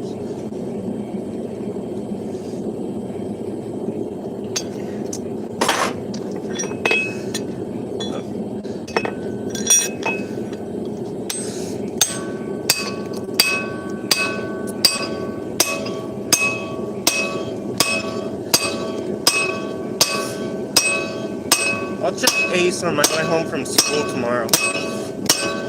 And I guess I'll watch the Torbjorn Arma video again to make sure I know what I'm getting. But yeah, hopefully tomorrow I'll have lube for you, Dominic. Don't clip that.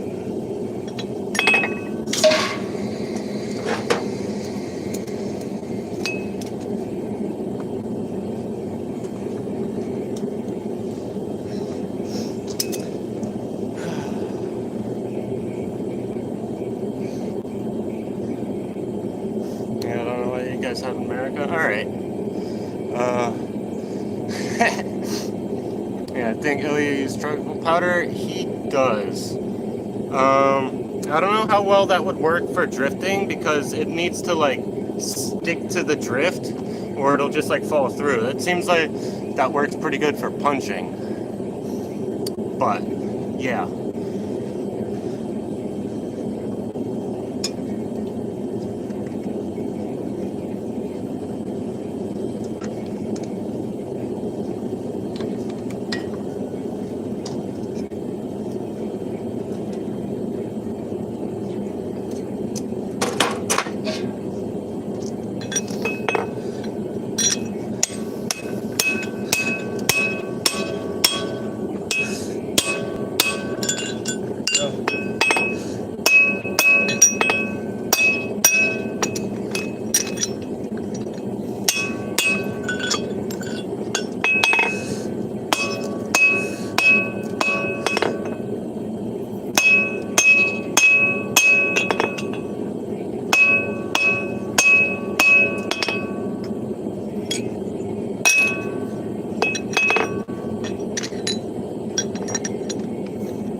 Alright, that's another one done.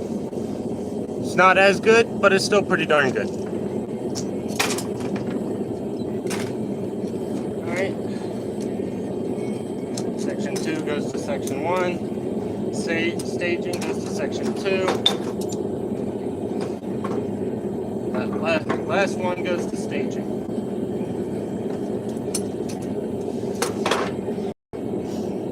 What time is it? There's a school bus there. Jesus, it's 3 o'clock. Super dark for 3 o'clock. But yeah.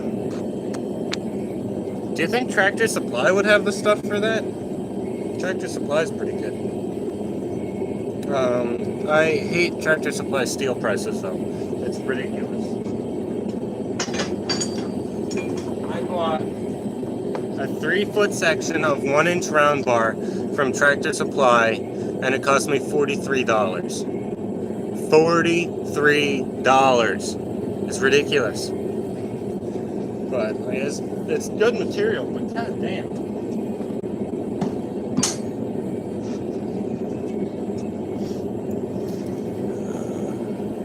Yeah, they have graph tube.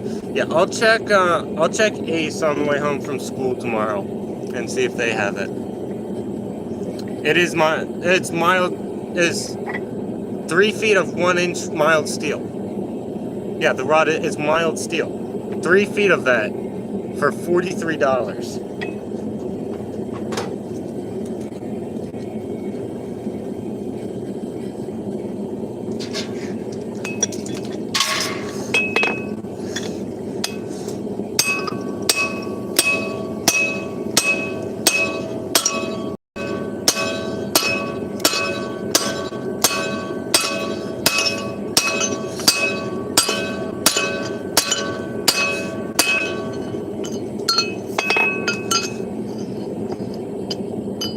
There, if I just keep drifting it like this, like, what was it, that one blacksmith that was in the chat said, like, the thick side is warm, so that should be stretching.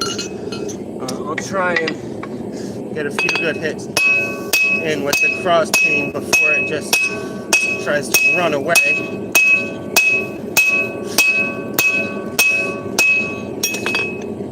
There.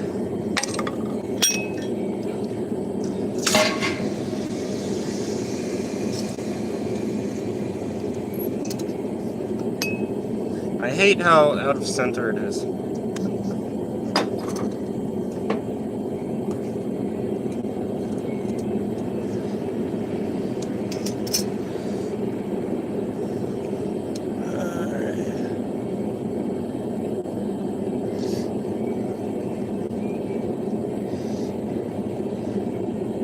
Yeah, 3-foot lengths for half that at Maritimer Pops.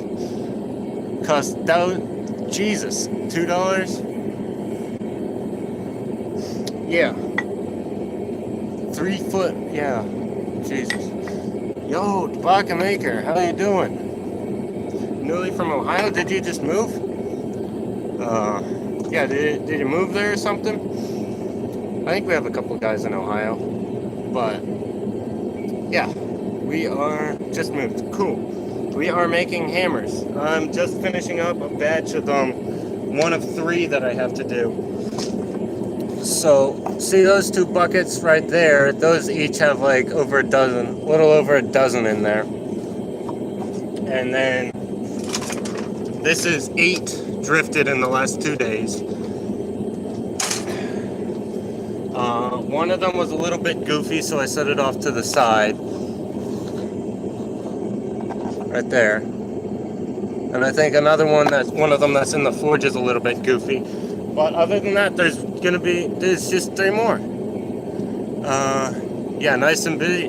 Dude, I have until Monday to drift all these hammers. I'm finishing up this batch today, and then I have 2 more that those 2 buckets need punched and drifted. There's probably over 25 between them.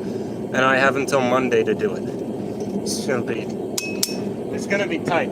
I'm live streaming as much of it as I can though. Alright, this one. First heat on this one.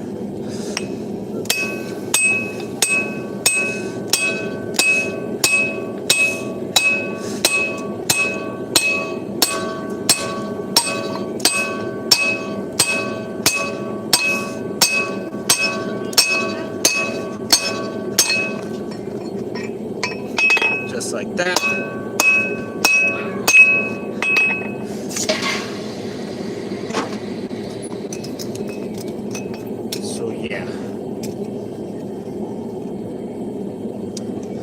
we go. That's that done. It looks like it's still warm, but it's really not.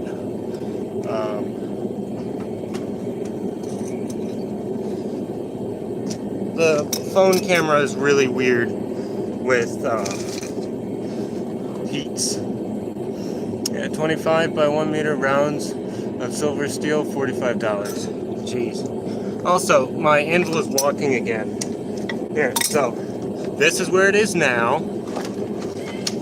This is where I set it up at the beginning of the day, and this is the second time I've reset it. There you go. Now you can actually see the whole anvil instead of like this much. So we'll probably have to do it again. It's pushing a big wave of gravel in front where you're down on the floor where you can't see it. But yeah. Coulter.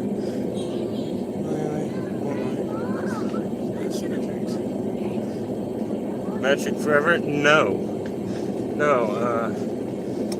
Freedom units, please. I want freedom units.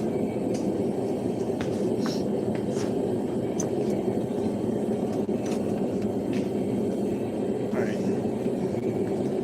Let's see if I can get this eye shifted over. Do what I was doing before.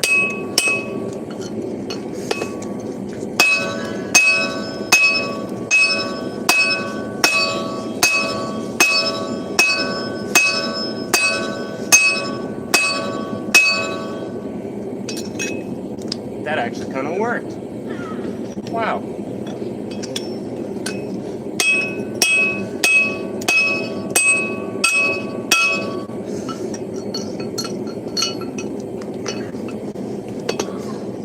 Sorry if my arm's in the way. I need to hit it this way too.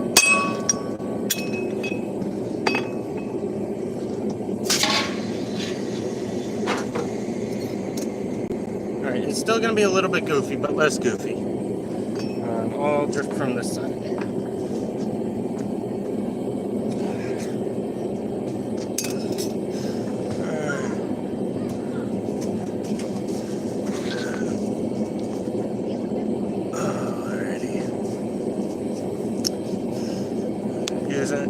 Usually use both systems. One hammer, how many times you put in hot?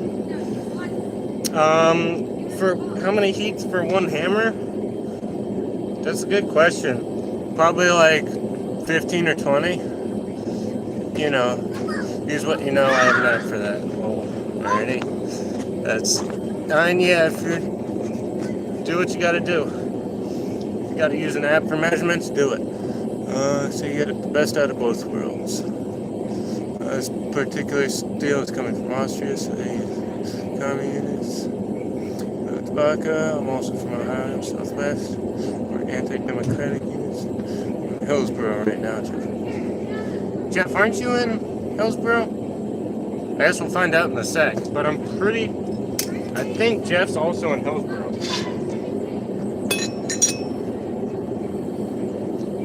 But I guess, yeah, we'll find out in a sec. But for those of you who don't know, Tabaka, and both me and Tabaka got made mods in the one stream that Voodoo Tennessee did. Okay, Hamilton. So, yeah, in the one stream that Voodoo Tennessee did, me and Tabaka got modded because it was getting a little out of hand. And he hasn't done one since. And I've just been waiting for it. But, yeah. Alright. There we go. Drop the tongs. Get to it.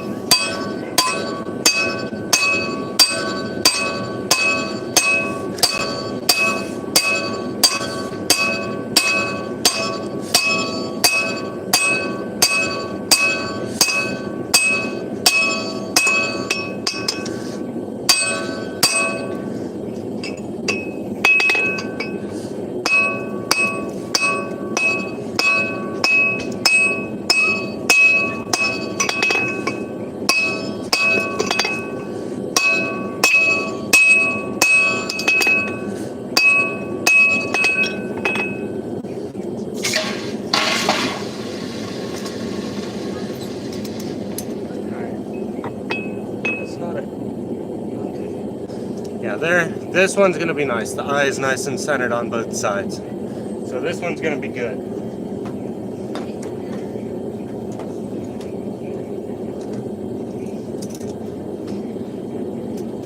Okay, let's see.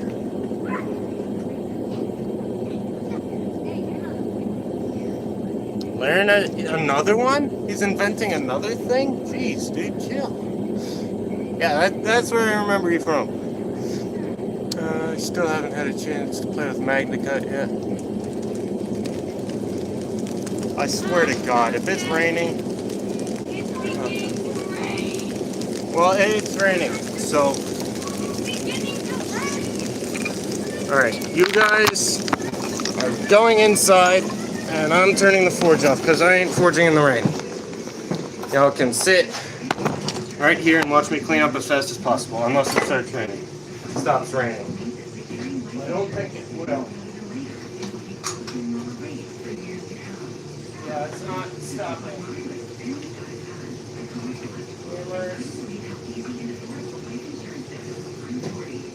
Damn it! I'm doing so good.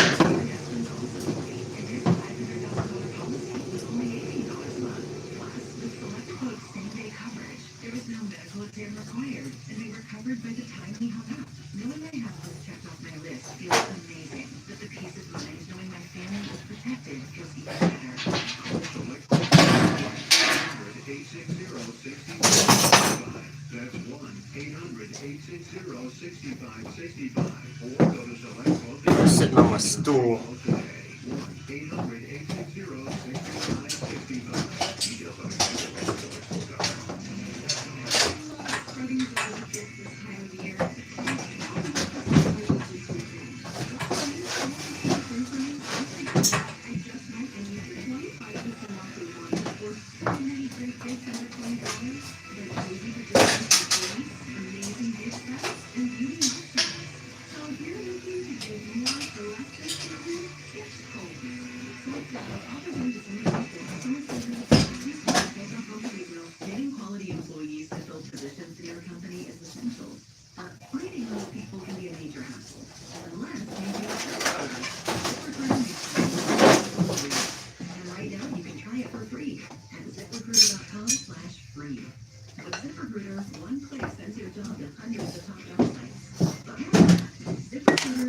It's that fast.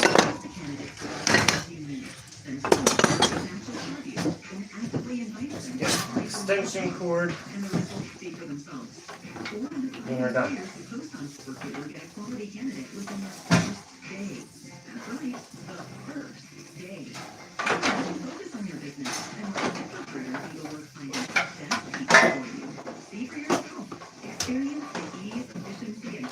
Come on. Just go to ZipRecruiter.com/free. That's ZipRecruiter.com/free. ZipRecruiter.com/free. Oh, could this thing just be any cuter, right? And the best part, except Discover. Except Discover in a little place like this. I don't think so, Jennifer. Oh, yeah. Ta-da! Clean up. Maybe give it time. Right. So we shouldn't get the parachute pins?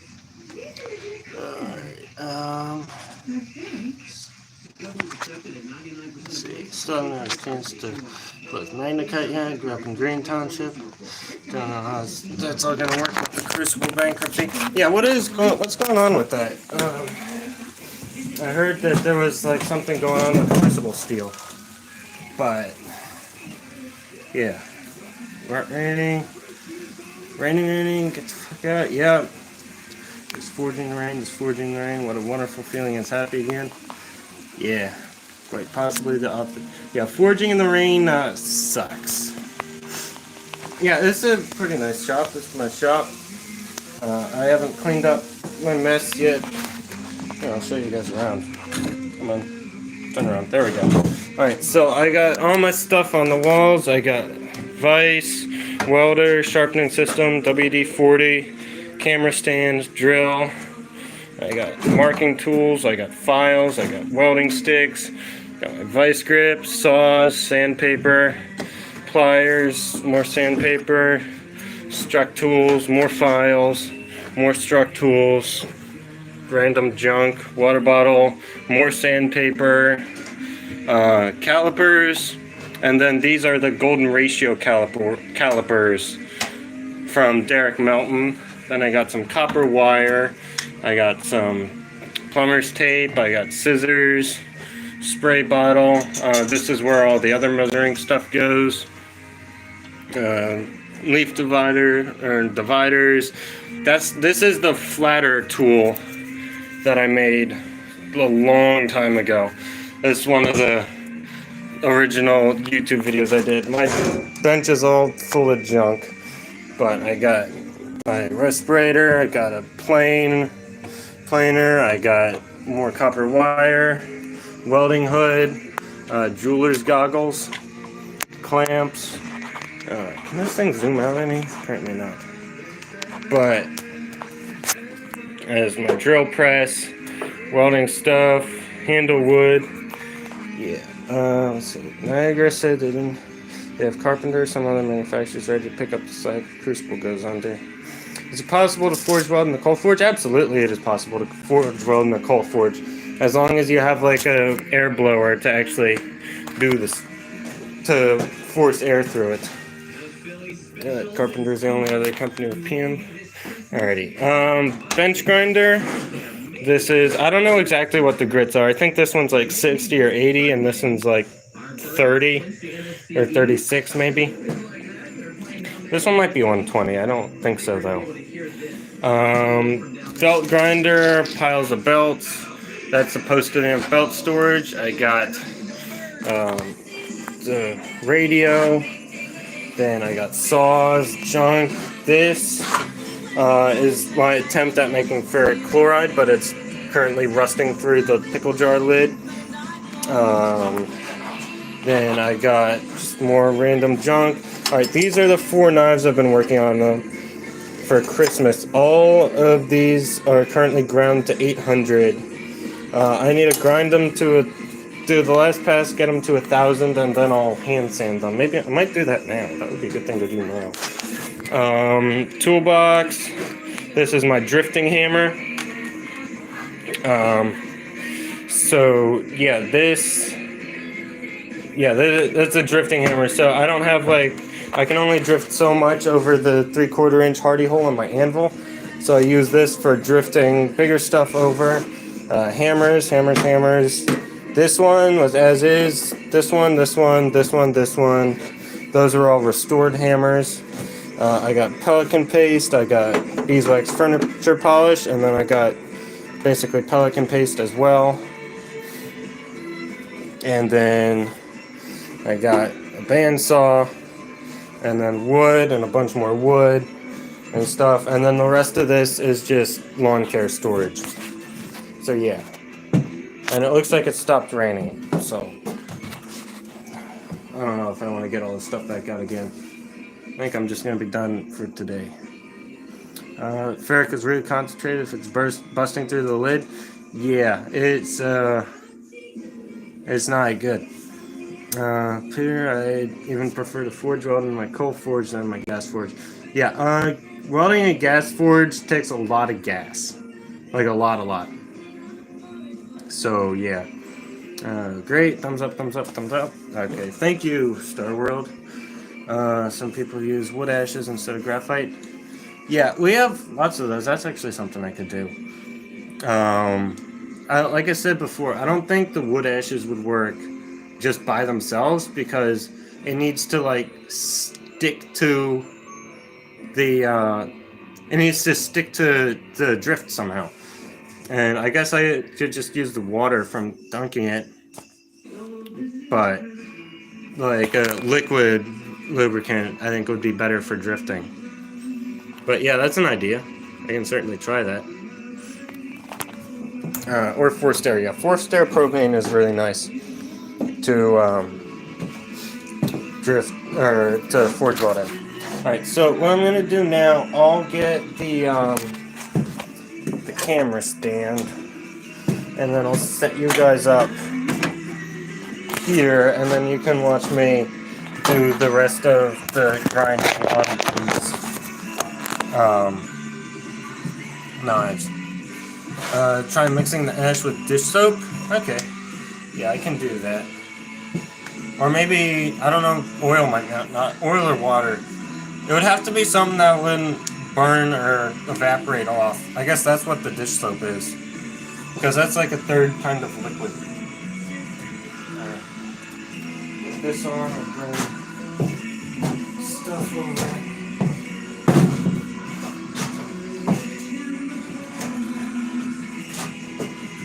Alright, you guys are just kind of gonna be sitting over there. I'm not probably gonna be reading too much chat while I'm doing this. And it doesn't really look like you can see too much because of this light. But it is what it is. Mine is forced air. Still have to balance the flame to slightly start from neutral to minimize heat. Minimize scale while at heat. Yeah. Okay. For the forge welding, do I need to clean it up or just weld during forging? In a coal forge, if you're just like forge welding like for artistic blacksmithing, then you can probably just weld it, like wire brush it, use your blacksmith brush. If you don't have one of these, get it. It's like a super aggressive wire brush. And this will take off all the scale and everything. And then you can use like a welder's wire brush after that if you want. So clean it up, apply some flux. You should probably flux, especially if you're just learning, and most people just use borax. For axes, if you're learning forge welding for axes, look up Nils Ogren. The Ogren, it's like the weird, like, Swedish O, Marbo. Do you know Nils Ogren? Can you type his name in there with the Swedish O thing? I don't even know how to pronounce it. But yeah, look up him. He has a ton of videos on how to make axes and like all sorts of different folds and forge welding techniques and stuff you can do for that. So yeah, cool. Thanks, Marbo. So what I'm gonna do now, I'm gonna put my jeweler's thing on. We'll swap out this belt for this 1000 grit one. Right?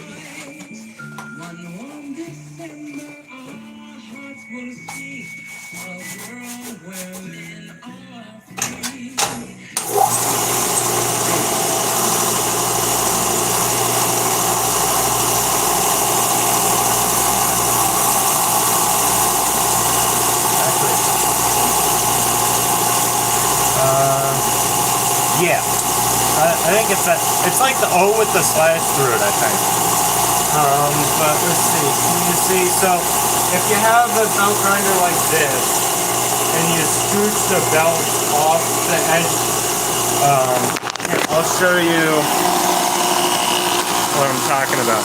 But I got the belt off the wheel like that, and then if you take and you got a knife like this and you got something like here, like these are hard plastic wheels, and then they make it like lumpity bumpity, so you can just use this like a soft rubber wheel.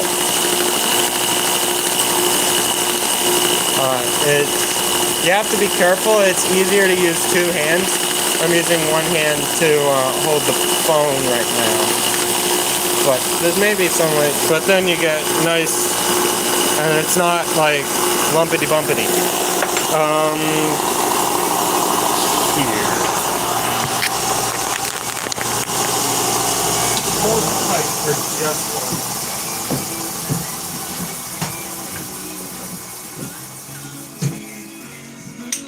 Let's see if we can do some.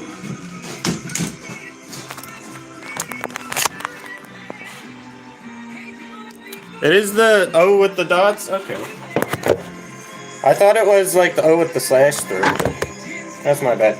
But let's see if I can figure it out.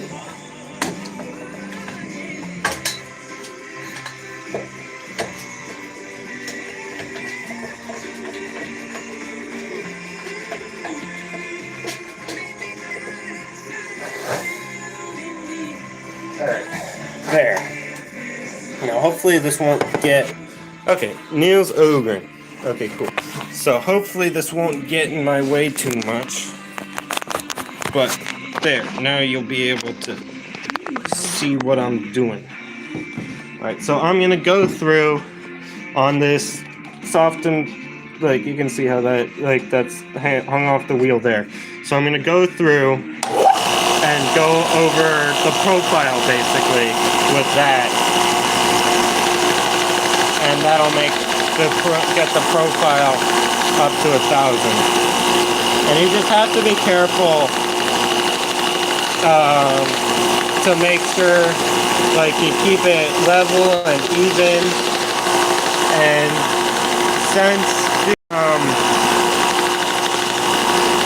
the belt will want to like fold in, you have to account for that and tilt it a little bit.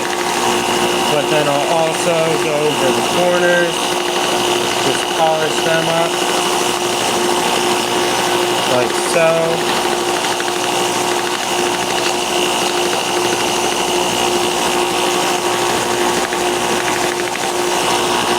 Softened up those corners, and now this is looking pretty nice.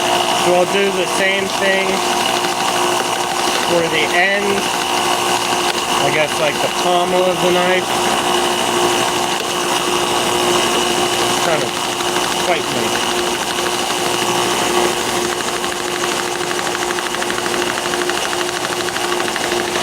Like so. And you see how that's nice and shiny there.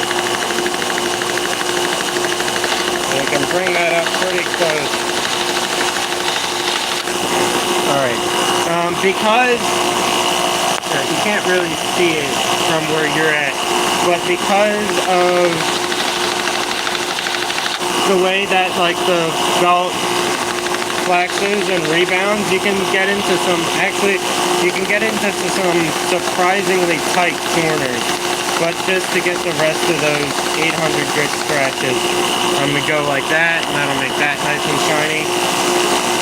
Then I'm going to just dig into that corner with this soft bit, and go like that. And then, I've got that done, I'm going to go across all of the edges, and really just soften them up. I'm not looking to take off material here. I'm just trying to like get into those corners and just take a little bit of material off just so they're not sharp.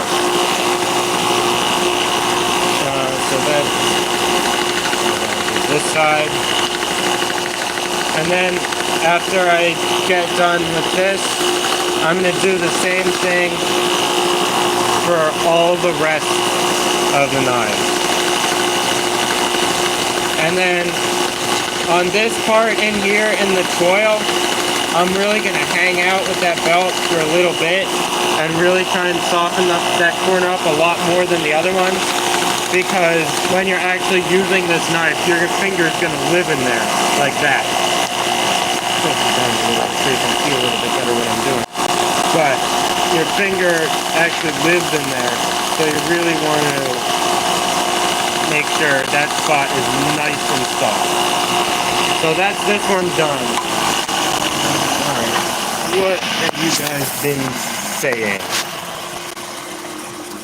Niels Ogren, lumpity bumpity, that's definitely, and that's the most technical term for it. Like that's just, it's lumpity bumpity. Just look for the handsome stud Scandinavian fella. Yep. Torbjorn Amon has some great videos as well, just about general forging stuff. Thanks for the help. We're here to help, Peter. It's really great. Thanks for the help. It makes easy to forge axes and hard to forge ones. Yeah, so he does videos, like tutorial videos on like, this is a really easy, simple beginner axe, and it's just fantastic. And then he does some really difficult, like, I think he's axes where it's like 4 pieces 4 or 5 pieces of steel go together to make that axe, and not like in layers of Damascus. And you just like forge welded them together and like sculpted an axe from it. It's fantastic. Gotta go. Have a good one, all of you. Yeah, you too, Dominic. You have a good one. All right, so now I'm just gonna go through and get the rest of these done pretty quick. Y'all can just hang out and chat amongst yourselves.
Like I was talking about before, if you like press up in there, the belt bounces off the steel and makes a fairly sharp corner that allows you to clean up this kind of inside corners like this one almost all the way.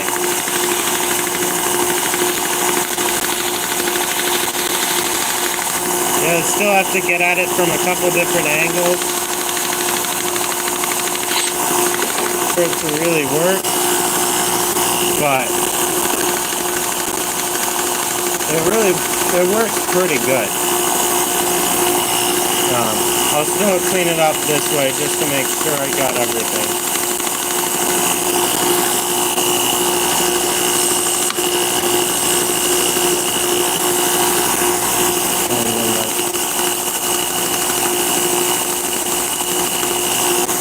That as well.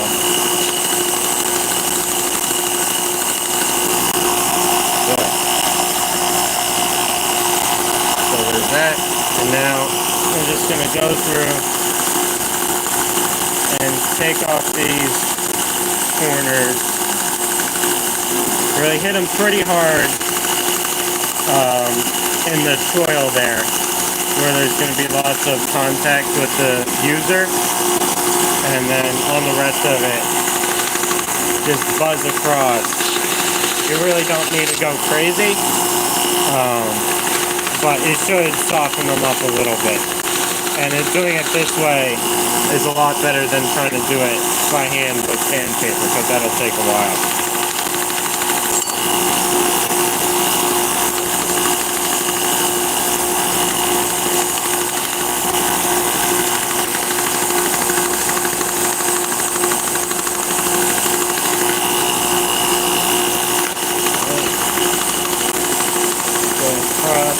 That.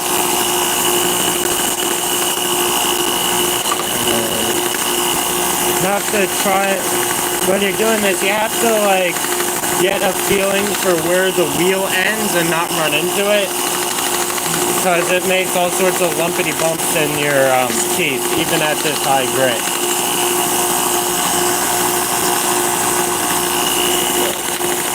Polish that up. There we go. That's this one done to 1,000 grit. And now with these ones, it's even more important to use either a contact wheel or this method, like a rubber contact wheel, a soft contact wheel.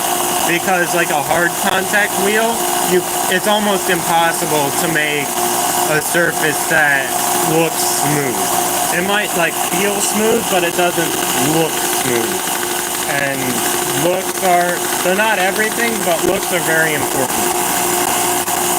So you can see how nice and smooth that is.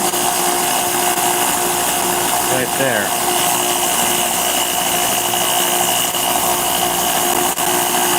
Alright, go across, then flip it around. Okay. Alright, cool. So Wi-Fi went out again. This is a longer stream, I think that's why. But we're back, and now we're just going to continue as I have been. Just going and getting the profile of this knife nicely shined up.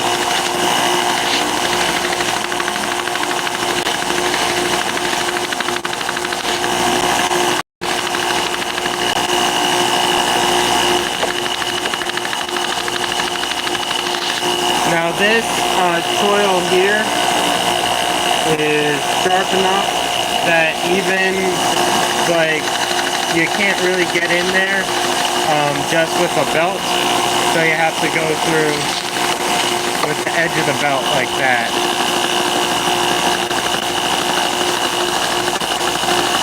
And clean it off.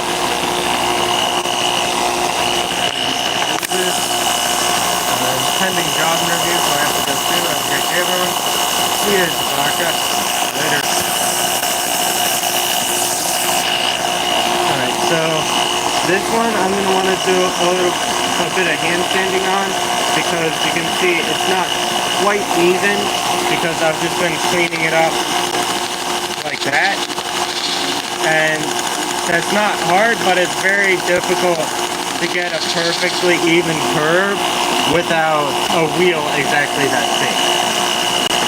That's that one done. I just have one more to do before done.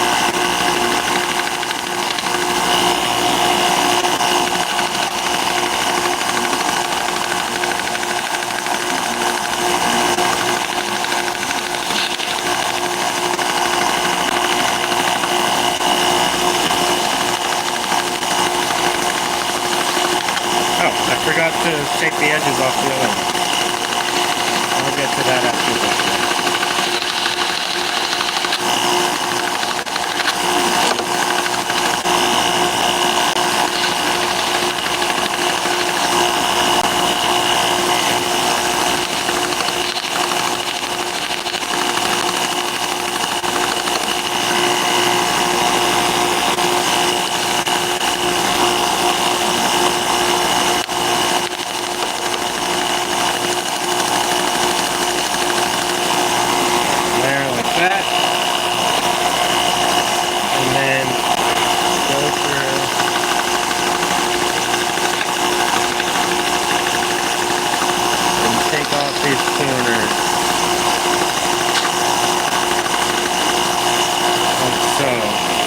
Just so it's like nicer to handle.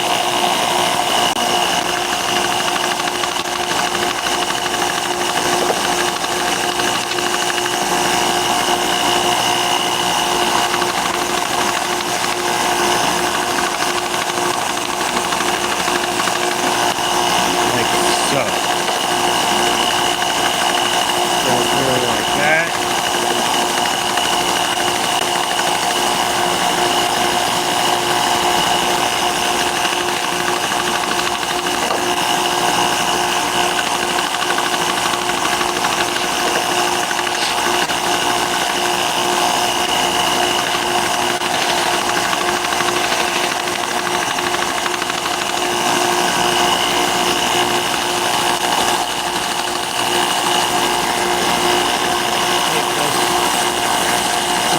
In a little bit, and that way we can use. Oh, it hates me. Alright.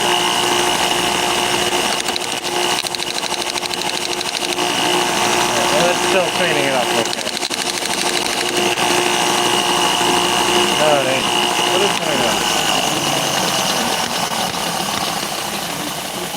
Got all sorts of dust all over my. Is there? Oh, okay, that would do it. That's why it hates me so much. Okay. We're getting a new 1000 grit belt. Hopefully I have one. Yes, I do. This is 1,000, right? Yep.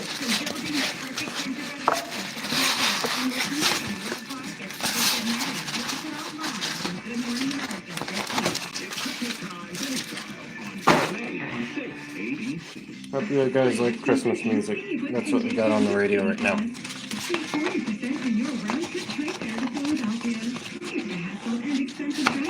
Alright. That'll be nice to have a fresh one for cleaning up the bevels. Come on.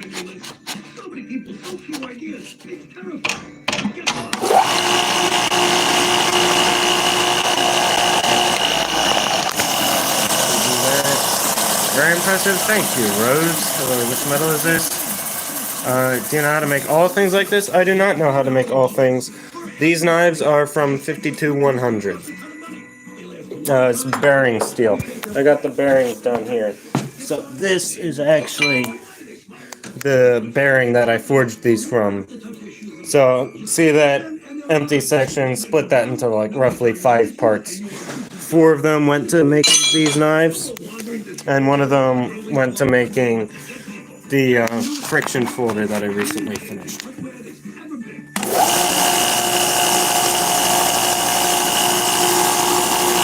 But yeah. Now clean this up.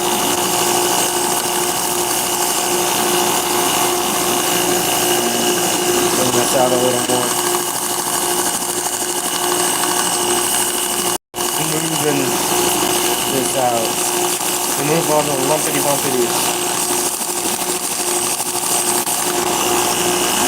So that's nice to use.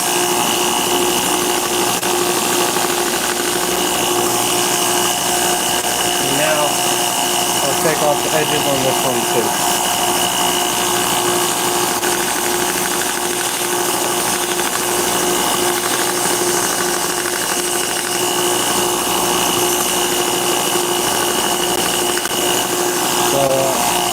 To your question, I don't know how to make all things. I just know how to make some things, and those things that I know how to make contain skills like punching and drifting for those hammers. With those punching and drifting skills, I could make an axe. Like it's the same skills. Even though I've never made an axe before, I could punch and drift an axe if I had the right grip. Just because I know how to make hammers. So like there's certain like all the different blacksmithing skills, like all the blacksmithing projects, like there's basic blacksmithing skills, and if you have those skills, then you can make most things. There's some things that have very specified skills, or very specific skills that you can't really make that thing without those specific skills. But most of the time, like, if you know how to punch and drift an eye, and you have the correct grip, you can make most handled tools. Like, you can make axes and pickaxes and all sorts of stuff just because you have those, like, basic skills.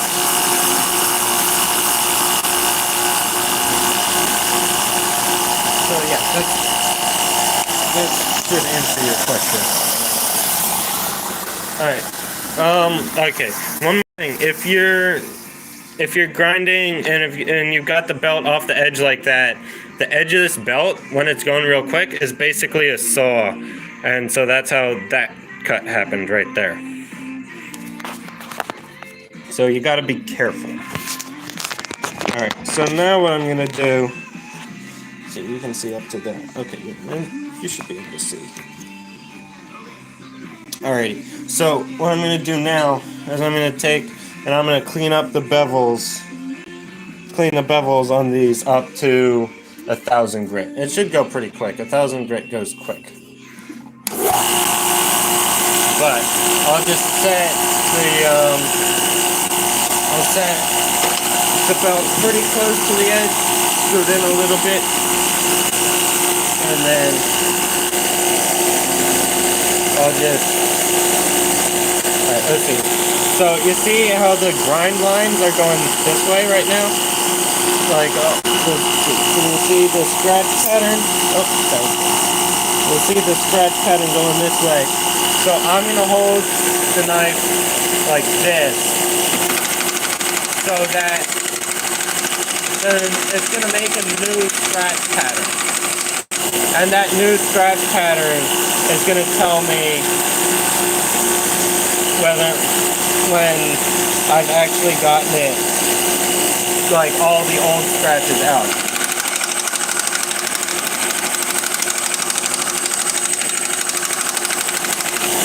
Alright, like that. You can see it's nice and shiny now. And it's also getting close to mirror.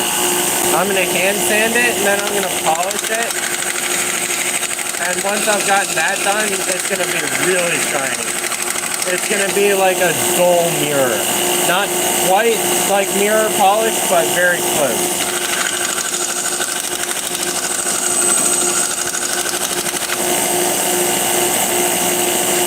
Alright, so I don't know how well you can see this. Oh, there you go. But along here, there's still scratches going this way. And so that's how I know I haven't quite got all the I haven't quite gotten all the 800 grit out yet. So I'm just going to continue until I do.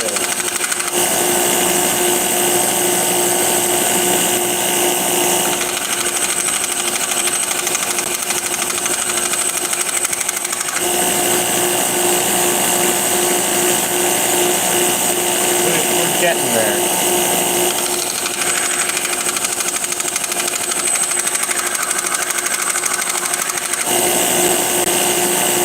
Still a couple more 800 grit scratches right here.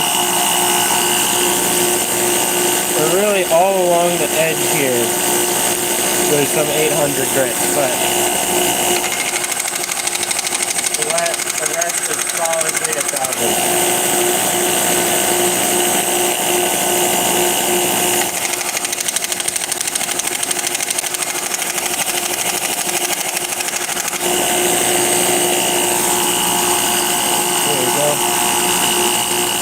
Getting pretty close.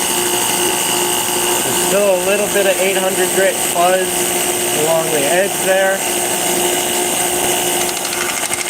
But I'll just take that out.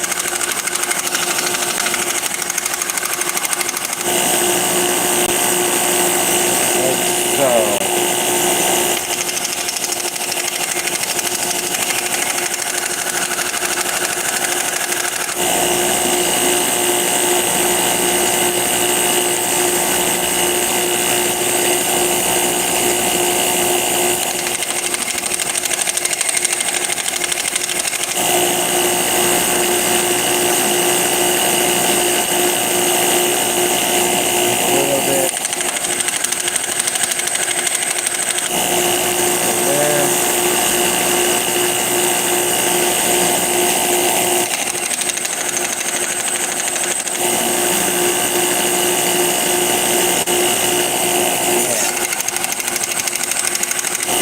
That should be good. This should make hand sanding real easy.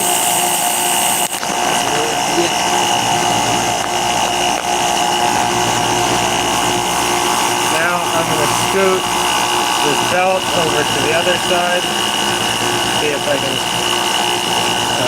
catch any strings. And then I'm just going to do the same exact thing on the other side.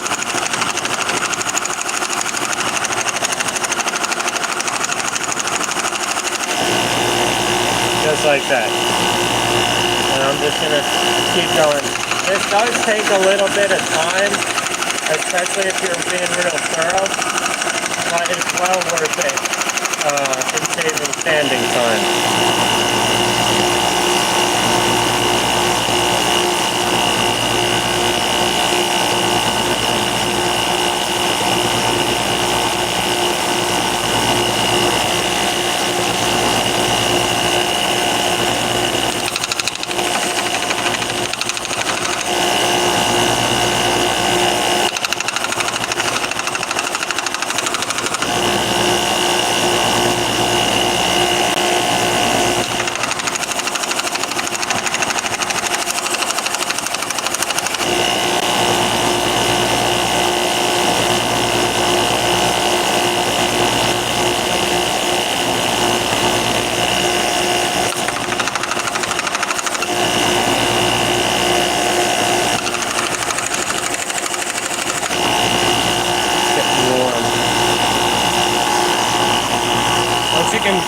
if you're grinding, just wipe the knife across your palm like that, and you can cool it off fairly well.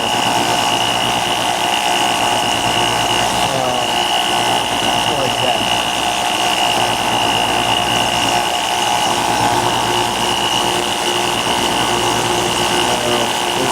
I don't know how well you guys can see, but there's still some 800 grit scratches right there.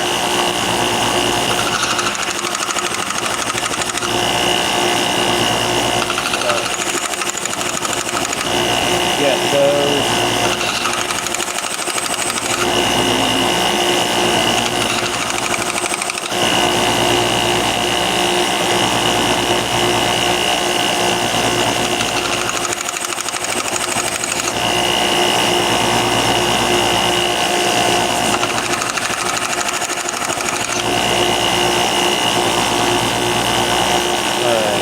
Those are all 1,000 scratches, I'm pretty sure.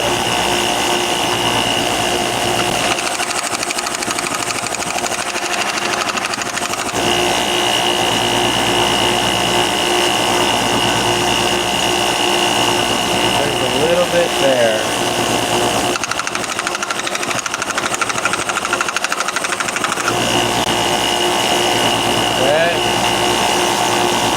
Looking real good. It looks a lot better for you guys than it does for me. I can just see a bunch of scratches. But yeah, that's that done.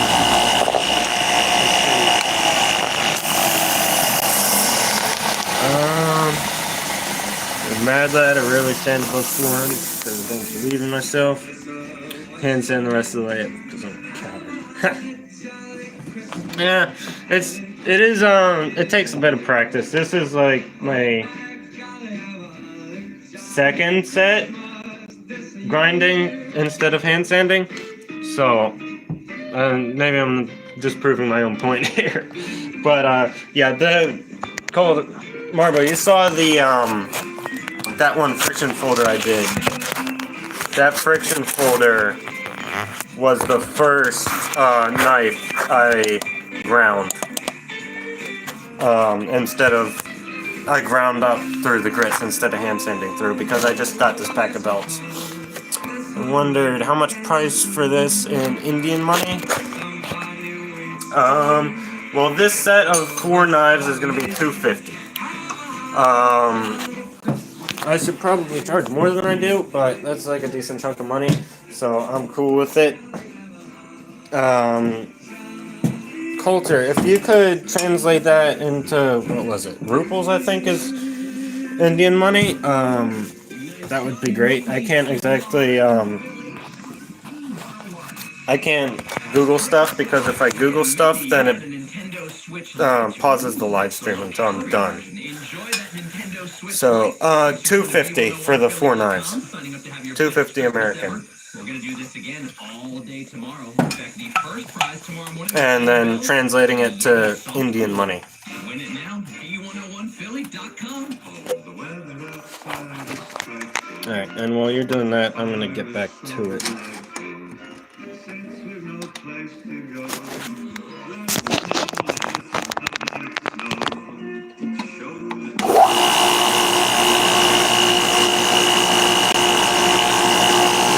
See, we got a little bit of flash rust on here, but that's not a problem. That disappears real quick.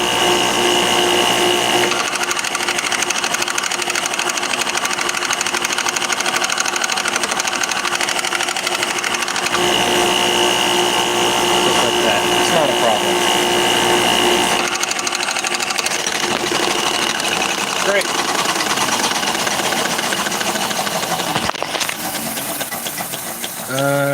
21, Jesus, okay.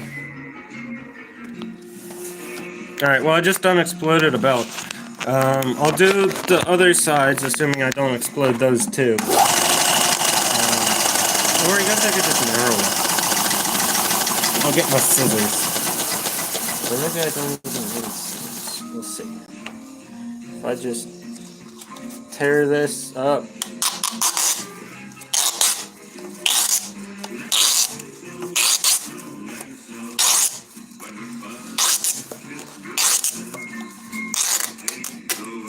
Boom. The belt is now narrower, and I have a strip of 1,000 grit sandpaper. Win, win, win. We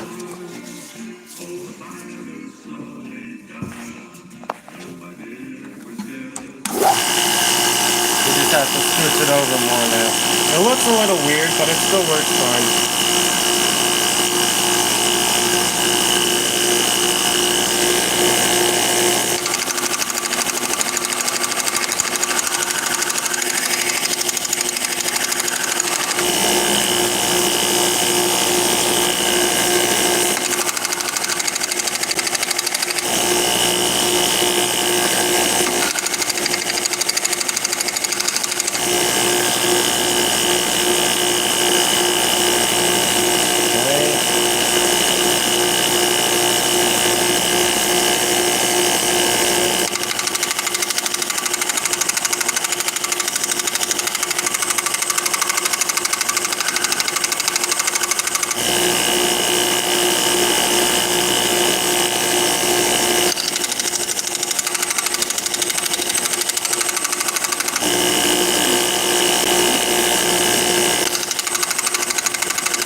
Just scoot this over a lot.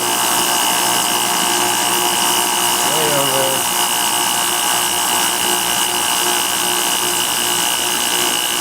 Right there. I'm going to do the same thing on there.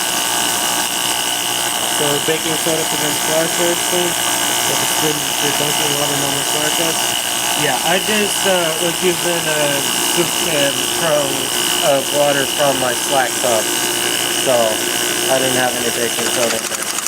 I usually try to, especially if I have like a thicker knife to sharpen, then I'll use baking soda for that, for my dunking water for when I'm sharpening.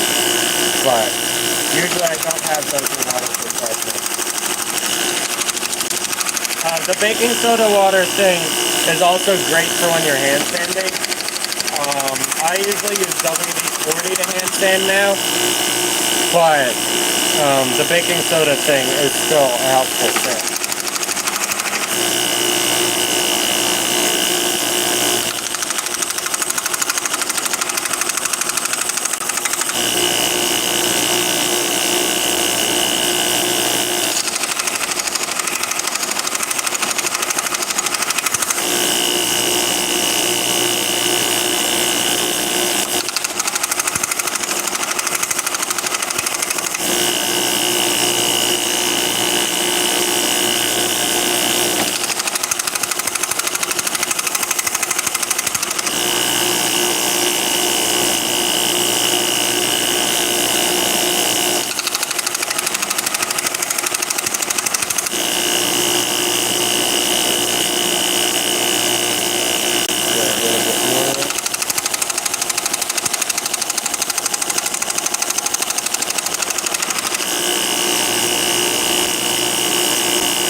A little bit.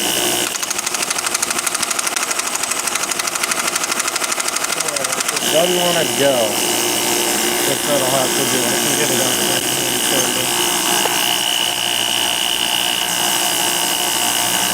Keep baking soda in the shop now because we use it so much. Yeah, that's fair. I don't have baking soda just lying around in my shop. That's probably something I should pick up, but I don't tend to end up in grocery stores very often. Usually I go to hardware stores, and that's it.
3 kids who live in the grocery store.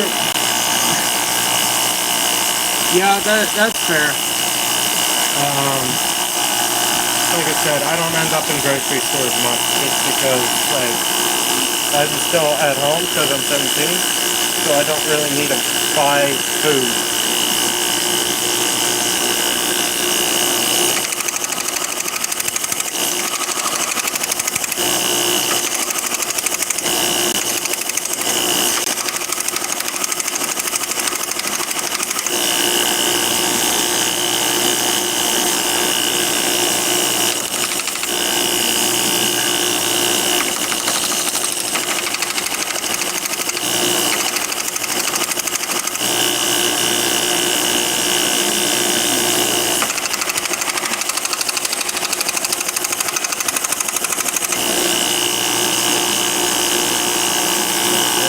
Get those spots out and hand them because they are very stubborn right now.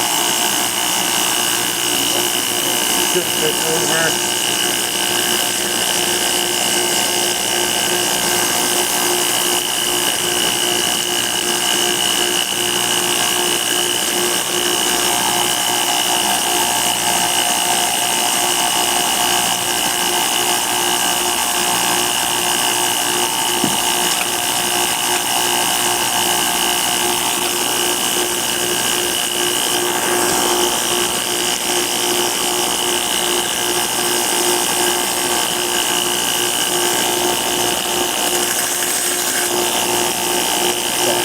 A little bit more. I was just maneuvering around. Those corners are still a little sharp, and like if you're carving something, it can be like pressing your thumb up against there, so I want it to be nice.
Is very angry. I don't know if you can hear them, but that's because this is a lap belt, and it seems like the lap is especially thick on this one, and the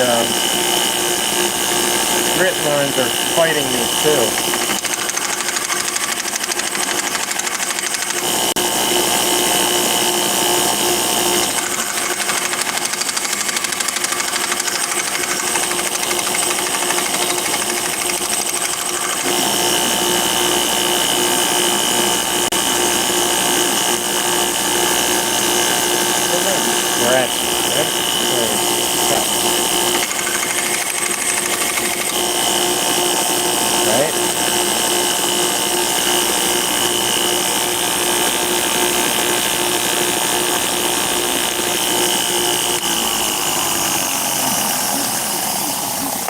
Now, if y'all can see that, let's see. Over 200 new Fords are reduced for this event. Call 800-428-4000 for the details. Winter Ford, minutes from the bridges in Cherry Hill. Winter Ford, people you trust, service and value you'll love. We never close at winterford.com. You got great taste. Okay, it's not showing up on the camera. For you, the Heat Honcho. But there's... Oh, there, you can kind of see it. Right there. There's a, like, little scratch. And I'm not sure if it's a scratch or a crack, because it looks like it could be a crack on the edge. I don't see anything on the other side. But I gotta check.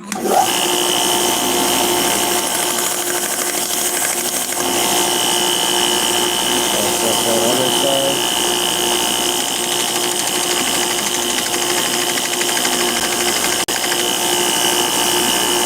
Uh-oh. We got trouble. So, you can't see him on camera. Maybe you can. Yeah, you can see them. There they are. Those are cracks. And that's bad. So, yeah. Oh, let me turn you guys around. So, you can see... Come on, focus. Focus. Is brought to you by Joseph Anthony Retreat Spa and Salon. The secret to finishing your holiday shopping. Visit josephanthony.com. Alright, can you see it better on the other side? Yeah, there you go. You can see them now. Not nice. That's very bad. I'm probably gonna have to grind down the profile enough that those disappear, but then it'll be different from the other one. I guess I better make sure this one doesn't have any. I don't think it does, but we'll see. Damn. Yeah, I guess I'll just continue where I've been. And then after stream, I'll text the customer and see what they think. I don't have time to completely remake one, I don't think. So I'm probably just gonna have to make it smaller. But it won't match this one, so I guess we could make both of them smaller. Yeah, that sucks. But we continue.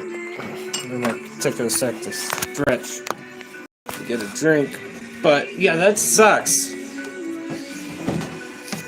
That really sucks. I don't know if you've got any ideas, Coulter. You can feel free to let them loose. But yeah.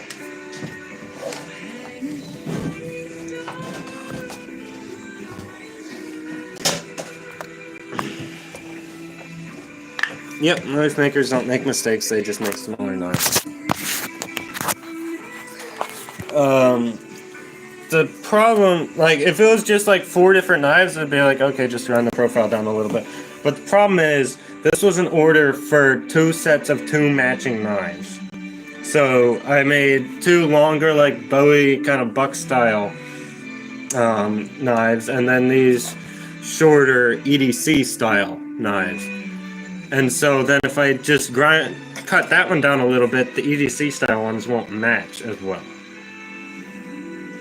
So that's my problem. Yeah, I'm definitely gonna text the customer and see what they think. I'll finish grinding this one right here, and then I'll probably end stream and text the customer and see what they think.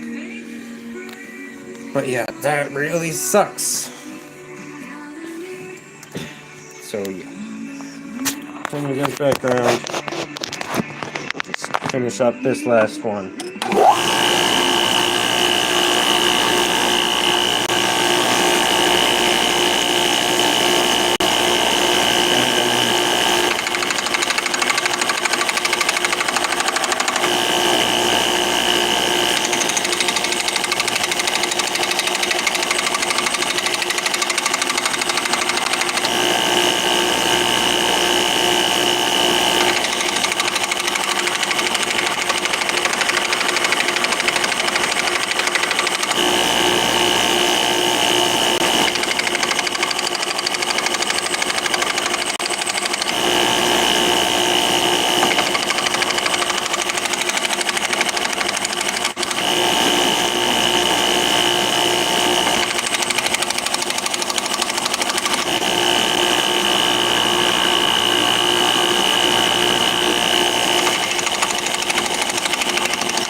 Oh, hey, what's up, Arthur?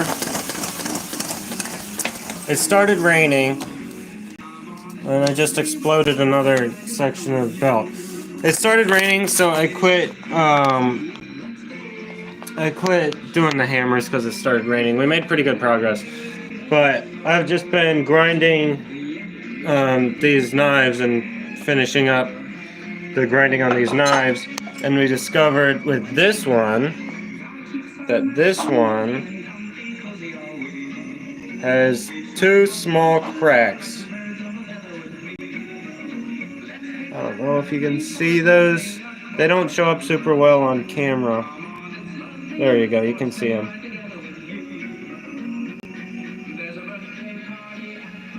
Right there. Yeah, it is. I love how it looks, but it's got 2 small cracks in the edge, and we can't have that. So, if it was just my knife, then I would just make it smaller. And knife makers don't make mistakes; they just make smaller knives. So that's what I would do.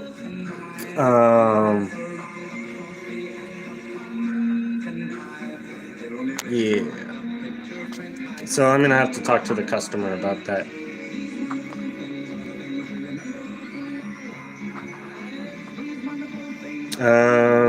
Yeah. So that's the current predicament. I'm doing the grinding on this second one. My hand? What about it? Which one? This? That's old. That was from when I was reaching under and bumped the belt, and it was a 36 grit, so it took a chunk out of me. My hands are always all sorts of rough. But, yeah. Yeah, it stung a little bit. Alright, see you next time. Oh, Jesus, 3 o'clock, yeah. See you next time, Star World. So, and also I just exploded my belt. Again. So, I'm gonna have to tear another strip off of this and hope it doesn't happen again.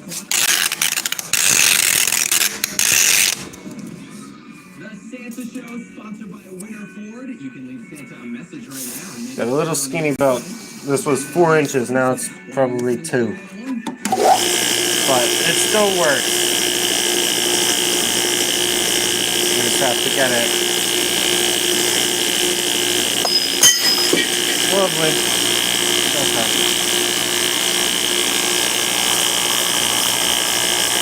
I'll just add some more so less insane tilt, and then the knife just fell off the workbench because of the vibrations. And what I'm gonna do is I'm gonna just open this up and slide it over because the tracking isn't enough. Bro.